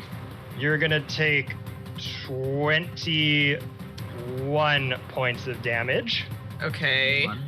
and to those that failed, 43 points of cold damage. Cool. Cool. As this cold breath goes all around you. Some of you dart out of the way, some of you are able to put up different shield spells and different ways to kind of block it, and you just see Balthazar. Oh. Yeah. He didn't become more powerful than we could possibly imagine. That timing Yeah. was just so Yeah. good, though. To put more insult to injury, what happened was the effect was that he was vulnerable to cold damage for Yeah. 24 hours. Oh, So this hurts him even more. He Yeah. took 86 cold damage. He took, I yeah, don't need to 86. ask if that killed him or knocked him unconscious. That killed him again, and killed him 3 more times. Our problem is solved. he I'm had cutting off his ear. he had 4 hit points. Ben was right. He did die at the first AOE attack. Yes, Jared. So I still took damage. I take half damage because I was successful, or Yeah. okay, then can I use as a reaction my Shield Master Evasion? I'd like to use my evasion to take no damage. Sorry, say that again, just really quick. So I took half damage because I succeeded, right? Yeah. Can I use Shield Master Evasion allows me to use a reaction to take no damage then?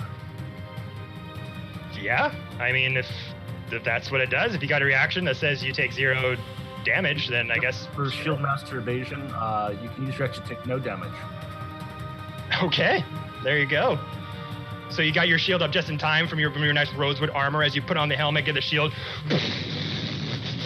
You're just able to block it and stand your ground as bits of this cold flame kind of emits all around the side of you. We got this, Ow!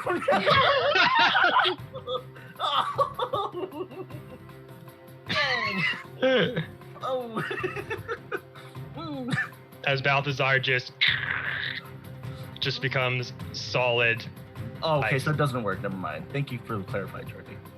Oh, it doesn't work? Yeah, no. Shima is specifically a deck save. This was a con. Okay, I'll still take it. Oh, there you go. Lame. So unfortunately, Damn. Yeah, thanks you for do. clarifying. Okay. So that was that Yeti's turn. And don't think he can do anything else. Nope. So it is going to go over to Ramira. I am going to go ahead and cast Sacred Flame on the red one. And that is going to be a deck save, 18 or more for that one. Okay. Which one? This one here? Dex save 18. The red one. Mm-hmm. All right. What the fuck, man? I just want to roll above a 10. Would be great. One Not day. allowed. Not allowed. Not allowed. No. Don't roll so well on Saturdays. No, I know. no. I used all my Without juice. need to. It definitely fails. Okay, awesome. So that's going to be 3d8 plus 5 damage. Ooh, 8. Okay. 5. 2. So that's 20 points of radiant damage, my friend. And then as a bonus action, I'm going to cast Spiritual Weapon at Hey. second level. And I am going to put that bad boy right next to it. Give me just a second. There you go. Donk. Oh, I you got, got it. my own. Thank Due Never to mind. the power of Geordie Rose, I can cast my own spiritual weapon. Jody Rose is the best kept secret in all D&D. Cast He's the Jody Rose. brilliant, though. Okay. And that is going to be a 17 to hit That with the hits. spiritual weapon. Awesome. And that's going to be 7 points of damage. And that is it for me, my friend. 7 points of damage. Okay. Bonk. Bonk, bonk. What was the first spell again? Sacred Flame. Radiant damage. Sacred Flame. So once again, as the Yeti just releases this huge blast of cold breath, goes over all of you. Some of you will put shields up, dodge the way. Some of you kind of take the brunt of it. A frozen statue of Balthazar, now just looking forward in just sheer terror. Ramira just leaps forward, jumping past all of you as you're all kind of crouched down, trying to take cover for the blow. Comes up, jettisons forward this radiant flame that just catches onto the fur of the Yeti and starts to quickly just spread all around his body as the Yeti goes, and just starts like to pat himself out. Then once again, hand goes up. The spiritual weapon of the mace comes into fruition. Back and forth as bits of its horns are just being cracked off and flown onto the ground, one after the other. Is just pummeling it back and forth. Good job there. Up next is Toon. Wonderful. So my cantrips to damage are all frost. Very frosty themed guy here. And if I drop concentration to like create bonfire, that spell's gone. So I want to keep everybody's constant. I'm gonna throw I have a ritual dagger that I use for rituals and stuff. I'm just throwing it. I'm really just gonna let my party carry me for this. All right. So I'm gonna do that and cast Healing Word on myself. So the dagger throw, we're looking at a 7 plus, and this isn't a thing I do too often, but 7 for a 14. 14 to hit. Yeah. It misses. That makes a lot of sense. And then my Healing Word's gonna go off, and that'll heal me for 8 points of damage. Okay. And that's all I do, baby.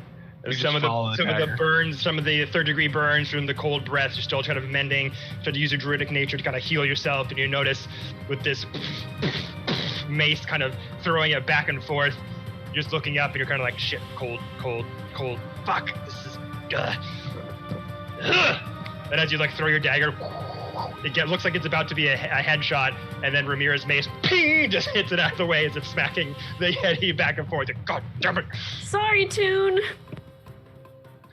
But it does miss, unfortunately. But healing yourself up for a bit of HP there. After that, we come to Sir Strange. Let's take a look here. I'm gonna use my cantrip create bonfire. Okay. Needs what, a dex of 17 for that? Dex of 17. You're shooting the Yeti in front of you? Yeah, I'm gonna create a bonfire there. It's like fire. Yeah. Bonfire. All right. So let's see. Which one? Okay. Yes. Oh my God! A 10.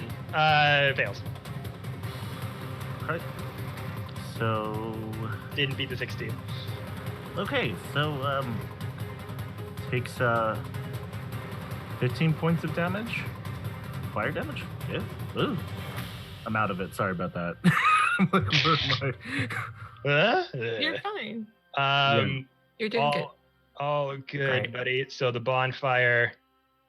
How big is the bonfire? Is like 20. 5 foot radius. It's Yeah, got a fire's a 60 foot 5 range. foot cube. Yeah. Fills a 5 foot cube.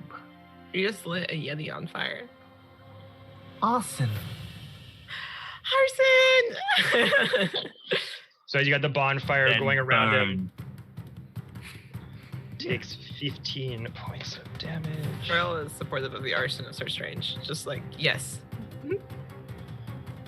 Okay, so as you're just barraging this Yeti with a bunch of attacks, you see kind of after Sir Strange, you're done protecting yourself with your shield and the cold blast dissipated. You get up, you see Rumier start to take charge, you see Toon start to throw a dagger at it, ping, gets missed wide, and then he just take your longsword out from your sheath and just points it towards the ground of the Yeti, and you see this flame just start to breathe around the blade as this circle starts to encapsulate around the Yeti's feet. Start to climb up its feet for the bonfire spell. So good job there. Okay, and then after that, we come to the last Yeti. As it sees its Yeti brethren just being pelted back and forth through sacred flame, spiritual weapon, now bonfire going around its legs, just going, just getting pelted from all sides.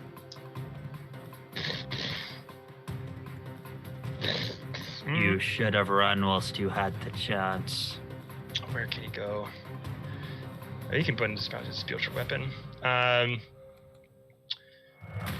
He is also.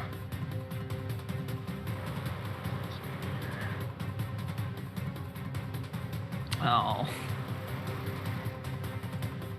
Yeah, he's gonna be able to get all you guys again. As you see that familiar look in his mouth, this big, bright, cold blast of energy sprouts out another cold breath as bits of his skin start to flake up from the big jettison of energy that comes out of his mouth. You see bits of bone kind of hanging out as he's still barely hanging on, but just able to put forth one last huge attack. And this one again, guys, we're gonna need con saves from everyone. We are still at advantage, correct? Does that last? Correct. Yep. Okay. Up Because to I it? Yeah. didn't do my own create bonfire cantrip. Cool. I Okay, just decided wanted to make sure. keep up that spell. Advantages work again? I got Marcella. a nat 20, y'all. Yes. Oh, let's go, Seth. How does So, that work So again? these are advantage, yeah? So Yeah. advantage Yeah. works, Jared, you Wow. roll twice and you take the better result. Okay. The high result. Yeah. Okay, thank you. Oh, and it's +4 as well. Is that still up? Yes. Jared? Is it? Yeah, if you're within Aura the is always- Paladin's aura, yeah. Am I? Yeah. Oh, I'm just No. outside of it. Yeah. Oh, yeah, you are. Yep, Yeah. you were Well. just outside. That's Not right. So- cool enough. No +4 for you, Ben, but Saf? A crisp 25, nat 20. Nice. Farrell, 22. 22. Attune, 24. 24. So strange. With plus for my saving throw, so I got 29. Oof, 29. Fiend. A young man's 20. And Tarek, 12. Oh. you got 12. Oh, man. Okay. I rolled a 9 and then I rolled a. Sorry. I rolled a 9 actually. Never mind. So 13. Okay. I rolled a 9 and then an 8. And I was like, well. That last one I rolled 3 7s, so that was crazy. But this one's good too. Oh God. Hi there. Jared, that mug I is took so half damage last It's time. your Don't do that. resident mug. So this one Hey, is look at more. I love it. This one is more. Oh Mhm. God. So this will be 25 cold damage for those that survived and 50 damage for those that failed. Ooh.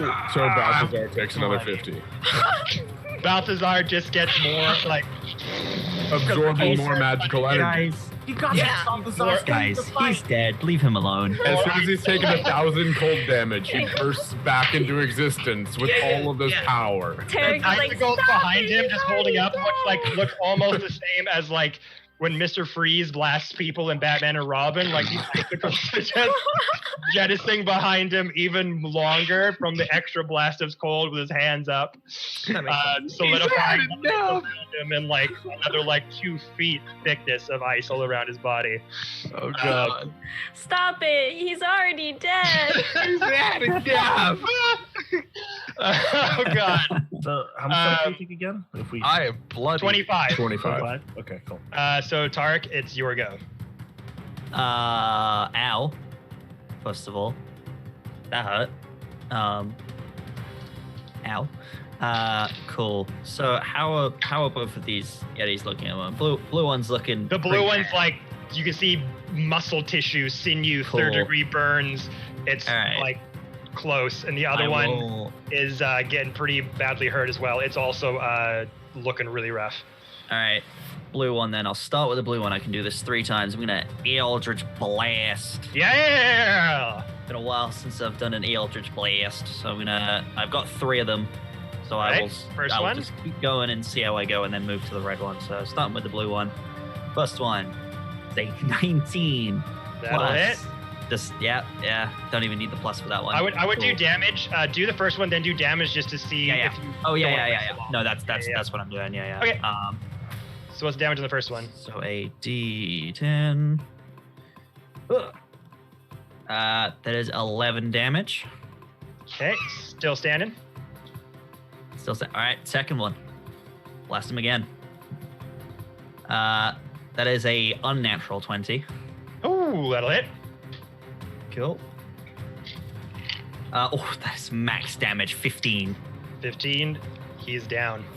Down and out. Cool. So we can do one more on the other one if you like. Yep. All right. And then I'll send my last blast towards the red boy. That is a 26. That'll hit.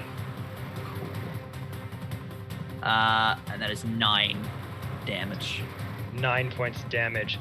So Tarek, after that cold blast comes out to all of you, and you instinctively just like look back at your friends, and they're all like getting their defenses Yeah. up, jumping out of the way, and you would just look over at Balthazar encased in ice, Yeah. frozen, and the weight of that sort of really holding you down, and you just get Yeah. distracted for a split second as you look over, and the other Yeti has already just rushed towards you. You didn't expect to kind of get up so fast from his weakened state, and you take the brunt of the cold damage as it hits your newfound paladin steel and falls down, and you get this big burning sort of a layer of ice covering your metal chest plate. And as you get up, you just look over to Balthazar, who's got another layer of ice on him, just insult to injury. He's All of gone. a sudden, you feel some familiar feelings you haven't felt in a while as your eyes kind of get that dark purple, tingy red. You get up and just Free hand. one shot. You see like skin and bone rip off of one side of the Yeti's face. Second shot, just blasts apart. Headshot, neck, spouting blood, falls on the floor. Turn around, one more, take off the arm of the other Yeti as he's just standing there, like catching on fire, being pelted by the mace. That one Yeti is definitely dead. The other one is very much almost dead as well. All right, I believe that is all I can do. All right. Yeah, that's it Good. for me. Good moves, my guy. All right. After that, we come to Feral. Okay, there's just the one. Yeah, just the one, and he's looking like on death's door as well. Tarek pretty much like blew off one of the Yeti's arms, and he's just like catching on fire, being pelted by a mace. It's not looking good. How far is he from me? Okay. Like 15 feet. What language does he speak? Just out of curiosity. Yetis? Hmm? He speaks Yeti. Just Yeti? Okay. I was just Yeah. I was curious. Yetish. It literally Yeti. says on the languages Yeti. Yeti. Okay, cool. Cool. Okay.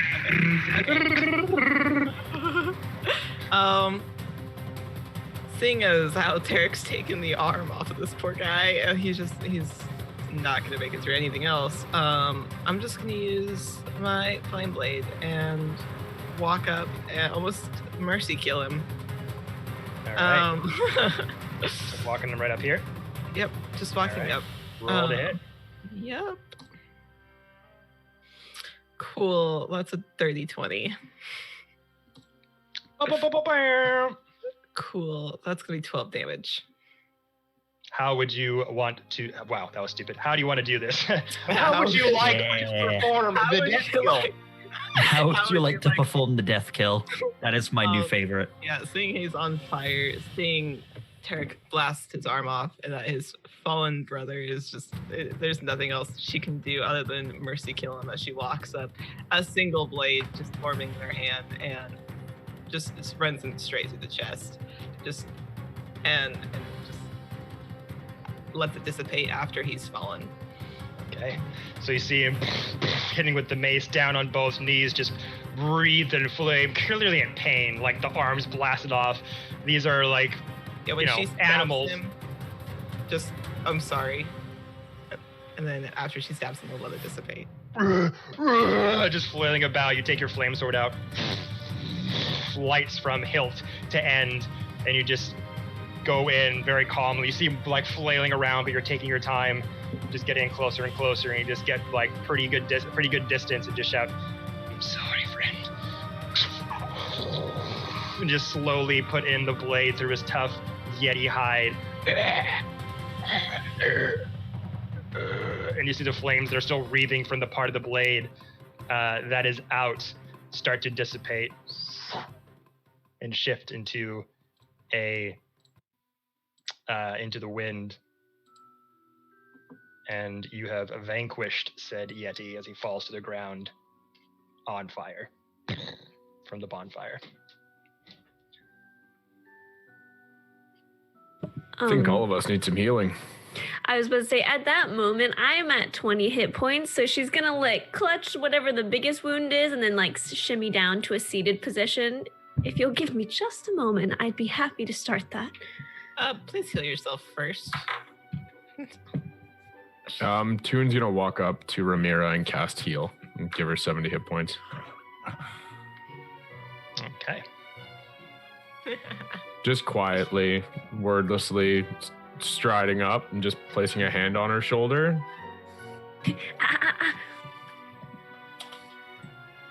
Gosh dang it, Toon. She's gonna just put her hand on your hand. Thank you, my friend. Do we have the time I can spend a little while giving us some health back? I need like 10 minutes. Okay. I think we do. And Toon's gonna look over his shoulder at Balthazar. And then look to Tarek.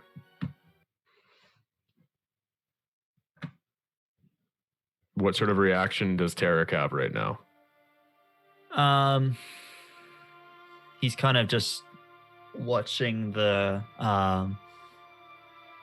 just kind of looking between the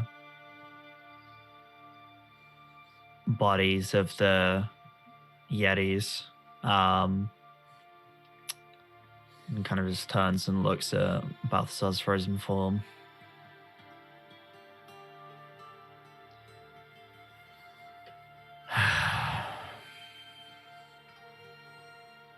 How long do you need, Ramira? About 10 minutes. Do we all want to wait that long? I'm okay with that if Yes. the rest of you are. Yeah. You all look a bit rough. Strange. Question, fine. Is the fire still going from the bonfire? Yes. On the Gonna go- corpse? It's there until you dissipate it. Yeah. I'm gonna put my hands close to it. I'll put it back there. So I, looking at Tarek, am going to sort of glance back to Balthazar and intone, if you saw in him a reflection of yourself, you hold far too low standing of yourself. That was just clumsy. He'd say something. His wisdom score is 20. Yeah. He's smarter and more eloquent. I like the idea that he says that, kind of Yeah. makes a face and goes, "I'm smarter than this. I say something I'm smart. I say something so much better. So imagine I said something smart." If that was the mirror through which you saw your own reflection, it was but a trick of the light. We'll go with that. That was good. That one's good. About that. I go ahead and heal everybody for 28 health. Where is everybody after that? 83. 68. Ooh, How y'all. much was it? Sorry. 28. Cool. Because I can take another Nice. couple of minutes to go through again, but it's just kind of spells and I have to take the time to do. And Toon, you healed earlier too, right? Did you He cast heal Yeah. once? he Yeah. healed her. He, Oh, no. no. Ramiro. yeah, I very healed kindly Ramiro. healed me. Hmm.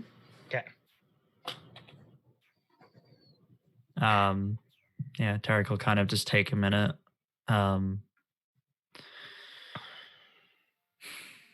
I used to be in the same single mind as he was. I wanted to perhaps save him the way I wish to be saved. But I couldn't protect him. Not out here. We should get moving. Fiend kind of poking at the ice sculpture is like, well, he died quickly. Painlessly.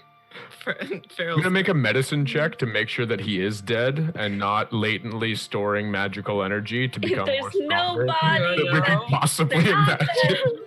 it. you know. Are we sure? Are we sure? Are you sure about that? I got an 18 for my medicine check. So he's storing magical energy right now. He's Right. in stasis, right? He has revealed to you his true form. He's in a cocoon. I knew it. Hopefully with that had been He's Kevin's a real whole plan. frost maiden. No, he's very much dead. Okay. How funny if it had been Kevin's whole plan of actually, you're right. Damn it, Griffin! Damn you. I knew you were gonna see past my master plan. But no, he is gone. I'll just walk over to the ice sculpture and kind of just stand in front of him and say, "I'm sorry. You deserve better." I'm gonna put my hand on your shoulder, Tarek. Just look at you. He was not your burden, and I apologize if you felt that way after the stance I put out. I merely meant to give him a chance to be better than himself.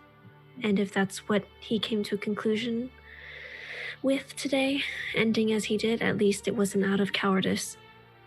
Not really. I suppose. Better than dying back there on that ship. Better than being eaten for sure. I mean, I wouldn't want to go out that way. Nah, it's a waste if he's not eaten. Hopefully something comes along. Oh, good lord. I just hope that he has now found peace. He wasn't the best person, but sometimes we have to perhaps he make could have peace. done better. Sometimes we have to make peace for ourselves. Thank you, Romero. What are you, turning into a good person? And she just like slaps you on the shoulder and then kind of goes back to the fire. He'll just kind of just give you just a slight smile and just. Go ahead, Jared. So Shrinch gets up from their little bonfire area and they look up, turn to face everyone. Al, come on. Sugar Bear won't wait. I hope we don't run into Sugar Bear, for Christ's sakes. I don't think I can take it. Just to clarify, did you guys want me to take another 10 minutes to spend to heal up, or should we take a short rest? If I'm being honest, Tarek seems fine. Like he's okay with just continuing on, but there is very much still. He is still very frost covered currently. But he won't say anything. I was gonna say, Fiend is also still struggling. Okay. Take a I short know that I was going to say, I know that we're hasty in trying to finish out our business here, but I think that going in at our fullest is what's going to be most important, and I would rather have the spells in person to take care of your wounds than to spend it now. If we take an hour, we've already taken 10 minutes. If we could take a little longer, I can perhaps get the spell back that I lost in this fight. But if we don't have that long, well, perhaps we may attract more of these creatures if we stay here too long. It is up to all of you. I say we wait here. Let Balthazar thaw a little. That way Farrell can retrieve her poison. She's already in the corner, like, with a hand ready for Produce Flame, because she was already going to do it. She was just waiting for Tarek to have his moment. Yeah, Tarek will turn, with that thought, he will turn, because he's currently stood in front of Balthazar, he will just turn 90 degrees around towards Farrell and say, sorry he didn't meet the end you hoped for. I'm still taking his ear. Do what you have to. He still has your poison vial too. That's what I'm after. Yeah. Is I'm going to thaw him out with Produce Flame, and I'm going to take it back. Okay. At least try to. No, she's gonna. I am very sorry. But Tuna's right. He was a. You say that to him? Yeah. Okay. She's like, I'm sorry, but Tuna's right. He was a poor reflection of you.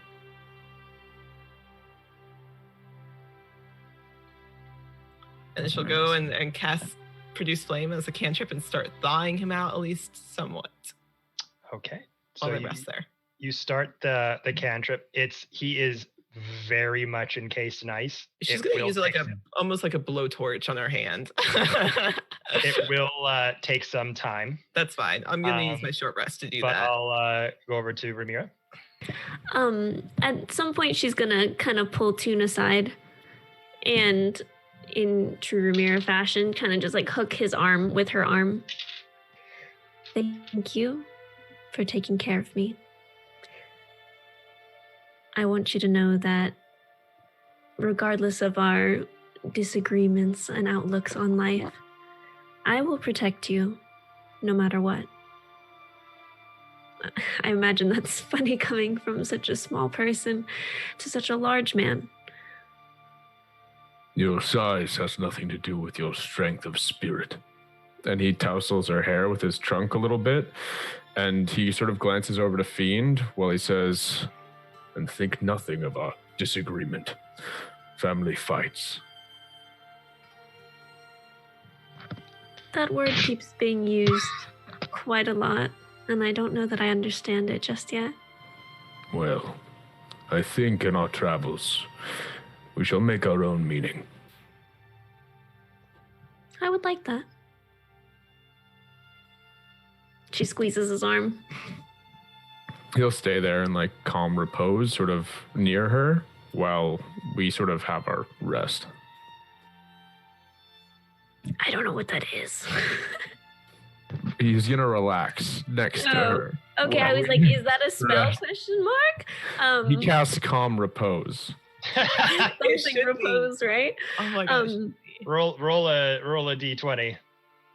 Who? Dude, 13. you've reached the level of swag in your calm repose. I knew it. I knew it. I knew What is drift if not swag for Fearing? That's pretty much it. I think eventually, and I don't know if it's gonna help or anything, but she's gonna just like slowly push snow over the Yetis because their fur smells horrible after being burnt, and she's like, "This is disgusting." She's like trying to. Farrell's focused on her blowtorch. Oh God, Farrell! It smells. It's just ice. She's not like trying to kill Balthazar or anything. Mm-mm. Well, that's too late. He's already dead. Strange. Strange, still having their helmet on, marches toward Tarek. He stood next to you currently by the fire. Neat. Just looking into the Right flames. here. Raise your hands. Hmm. May I? I'm fine. May I?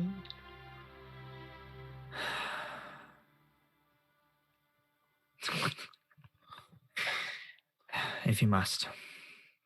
Thank you. Sir Strange, firmly over the shoulders. You still have much to do and much to learn. Lay on hands. Thank you. I cast massage. I cast massage. Yes. Dude and Strange share the same spell book of just nonsense things. How much do I get? So stiff, Tarek. I'll heal you for. I have enough, so y'all. You're 84 out of 120. Hold on. Why am I playing D&D? I'm terrible at math. Hold on. D&D Beyond. Why won't you do No, it? that's why you play D&D. It's because you're It's 36. Okay, yeah. I give you 36. Thanks. Yeah, just some of the frost on his horns will just melt away. And then after doing that, Sir Strange is gonna walk away from the group into their own little corner. I cast cry. I cast be sad. No, that's just BTR. Wow. It's Tarek just has an AoE effect of 5 feet going at all times that is just be sad. Be sad. Be sad. Like a paladin aura. Yeah. Sorrow. Yeah. All right, so I'd be making perception checks just throughout our rest, and worried a little bit, but how are we looking? I got a 9. I was gonna say I also will be looking around as well. Yeah. Tarek will look around, All right. trying to protect the group. You're doing the heckin' protect. Yeah. Same. Same. 14. An old man's 14. My dice rolled away. No. So as you guys are looking around, 12. you take 12. So the bonfire is still going on. You're kind of taking your 10 minutes for Ramir's heal spell to come into effect. Are we taking 10 minutes or are we taking We're taking 50? an hour. Yeah, we're taking the extra 50 minutes because we've done 10 so far, so we're taking an extra 50. Yeah, so you're Yeah. doing the 10 minutes for Ramirez, and then you're also doing the short rest, right? Yeah. Yeah. So in your downtime, you're kind of just instinctively like looking behind you, looking around you, making sure if any more of those abominable Yetis are coming to pass. You kind of get off the clear sort of stone stepped path to Grimscale. You kind of go hide in the vegetation for a while in the forestry, off to the side. But you wait around. You don't see anything, hear anything. Seems to be all clear. Do I get my poison back? Neato. So in the hour that you have been waiting, the ice finally starts to melt. And as you're kind of getting closer and closer to the body of Balthazar, as your hands just slowly blowtorching down through it, you get towards his physical body, and your blowtorch goes. Oh. It goes through him. His body has essentially become the ice itself. I'm gonna be like, oh, and kind of let my flame dissipate a little bit. I'm gonna call over the tune in Druic. Kind of gesture. Hey, Tune, can you come here? Yes. And I approach and sort of see what's transpired here, because this is the effect. If it was similar to a Cone of Cold spell, which is something I'm able to do as a Circle of the Arctic Druid, I would inform her that it would seem that through the process of death, his possessions and non-organics attached to his body, they've been transposed into ice. I'm afraid your poison is no more. It's fine. I'm kind of looking because this is something new to Peril, so she's not seen somebody turns like this. And kind of in a concerned, still back in Druic. Can Ariel do this as well? She can. Which is why I've been maintaining that blessing on us all. It should help when she attempts this. Thank you. And he sort of like, yeah. Pull my hand like back from him and turn to the rest of the group. Okay, I think I'm ready to go whenever you guys are. Did you get the poison? I don't need it. Insight check. Just squints at you. I don't even. Oh, natural 20. Wow. Oh. Tell him all your secrets. That's a 25, Feral. You want to try and beat that? I rolled a 10, so no. Yeah, she's lying. You could probably look past her and see. Yeah, go look past and just see the hole through him. Just give you like a quizzical look. She'll just shake her head.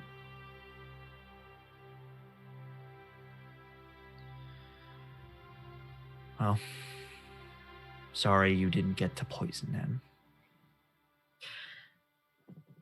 Just another unfinished job, I suppose. Well, we've got a job that we can finish now. Saving the others and defeating the Frost Maiden. That's what we're going to do. Right? Right. Whatever it takes.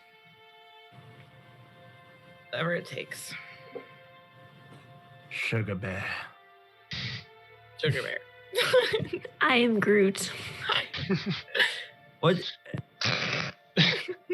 That was OOC, y'all. Yeah, that was in character. So you guys move forward towards right now. How's Feral looking? Yeah, with that natural 20. How's Oh, you want insight check You you want on like the poison. you want like a genuine. How is her mood? Besides just now I'm annoyed.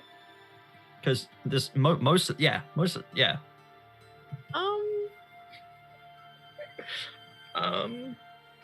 Rough.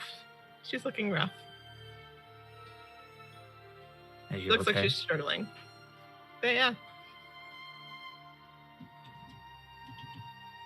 Are you actually? I'm always okay. What are you thinking? You can talk to me. I don't want my goddamn bards back. And I don't want this to happen to them.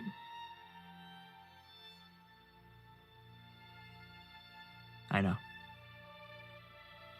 Nor do I want it to happen to any of you. We'll get them back.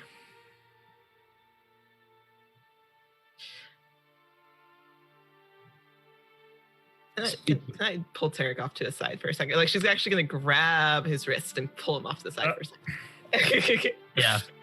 She hasn't done that in a while. No. That'll catch him off guard. Yeah, that's her point. She's trying to get you off guard. Yeah, sure. We'll just go over here. Off to one side. Yeah. Okay, cool. You're killing me. Stop. I had tapped back into just gonna look up at him. Just in case we don't make it. There's a leather in my bag. It's the rest of the Frostbreakers. Just in case. I just want you to know it's there. Hey. You don't have to argue with me. You don't have to tell me I'm gonna make it. I'm just letting you know that if He was already halfway through saying that. It's just there.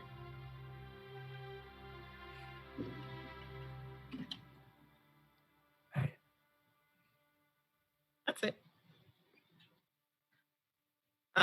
It's labeled. You'll know which one it is. To all of us. Yeah. Huh. There's a separate little thing in there for you. He was kind of looking at you like a little like unsure what this meant, kind of a little like frowning a little, but when you say that, it kind of just takes him back a little bit. It's like, well,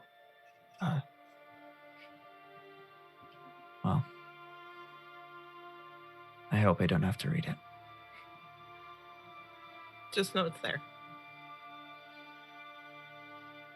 Okay. I understand.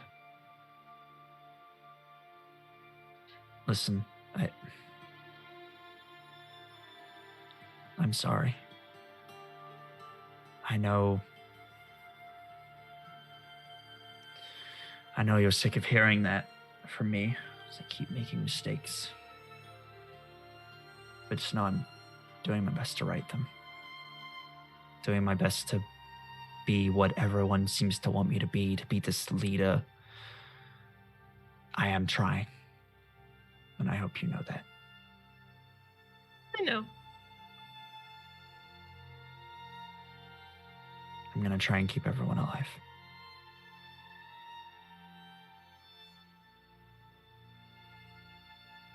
Kind of as he says that, just kind of looks past you at the frozen body of Balthazar. She knows where he's looking. Mm-hmm. He wasn't worth the time. I saw some of myself in him. I know the rest of you tried to tell me otherwise, but I saw it. He was lost and idiotic and self-centered, just like I was. That's why I wanted to give him another chance. Not everybody deserves a second chance.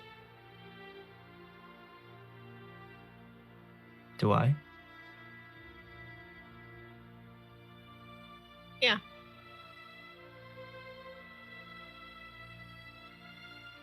I think you already know that, and I think you're already working on a second chance. Sometimes you just need the reassurance. Thank you. Kind of just gently reach out as if to take your hand. If you'll let him. Yeah, she'll let him.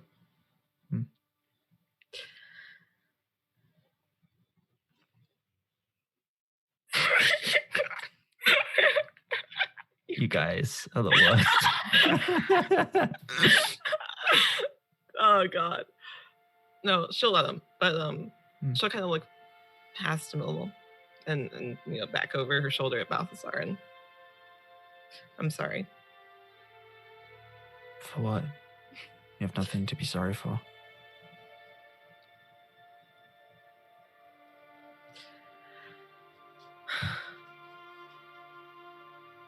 She's not going to answer him. But Just know the leather's there. You don't need to Don't know it. apologize if you have nothing to be sorry for.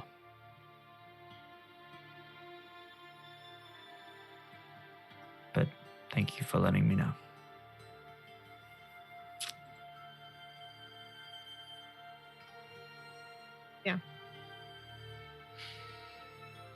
We have a Frostman to go fight. He's very aware there's something you're not telling him, but he's too afraid to ask. He wants to ask so badly, and he has that look on his face, but he's not going to say it. He just looks very worried about what that means, and as if he wants to ask. He wants to know what you're apologizing for.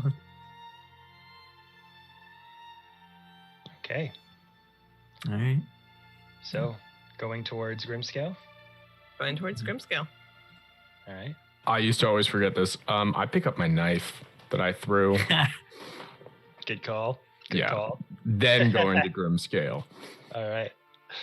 So, as you see the structure not that far from where you are currently, as you get closer, ascending these massive, icy, giant-sized steps, rising before you is a 600-foot tall mountain of glacial ice. Its peaks carved to resemble a gigantic skull wearing a crown. Weaving up the mountain's southern slope, the stairs take you towards the front entrance, extended from the base of the mountain. Now, standing in front of the base of the fortress of Ariel, the Frostbite. Yeah. And that's everybody. That's Yeah. where we're going to end tonight's session. Yep. Thank you all so very much for watching tonight's episode of Beyond the Realms. That was a good one, guys. I liked that. A little bit of everything. That was a really good episode. Poor Balthazar bit the D. But I think we'll be seeing him again in his final form. Yeah. When yeah. three of us are down during the fight and the tanks are on low HP and we're like, we need something. He'll phase through the ice like Vision He'll and come just show up and start shooting bunnies of ice. When everything is dire. For Timmy! Balthazar, the Frost He Butler. believed in me! Save my soul! It's not even Balthazar fighting. It just happened to be like something through Balthazar, the frozen thing, to smash down the frost. He's like, whoa! You did it! His arm half frozen. You did it! All right, everyone. Well, we're going to sign off here. Thank you all so very much, as always, for all your awesome support. Oh, we just got a raid right at the end. Yeah. Everybody do the dance. Thank you. The dance. Thank you, Fabled 42. They actually do some really cool Thank you, stuff. Fable. Happens all the time. Unfortunately, Fabled 42 is actually a really cool stream. all D&D streams end at the same time, as we all know now. Yes. But for those just joining, you are at the end of the session. But if you want to watch the VOD, it will be up for 2 weeks and eventually on YouTube. So you can watch it there. We will be having another session this Saturday of the Chromatic Dragon Saga, going into session 3 of a Horde of the Dragon Queen Rise of Tiamat story that has Shays, Aiden, Jessica Wings, web-headed hero, Lightbox Gnome, and BB Merrill. But until then, everybody, stay frosty, my friends. And we will see you. Really? Really, Kevin? We will see you all here next Monday, same time, same channel. If you want to hop in the Dicecream Discord, sometimes we like to share hilarious memes of the session in there. But yeah, guys, until then, have a good week. We'll see you. We love you. Bye-bye. Have a wonderful time.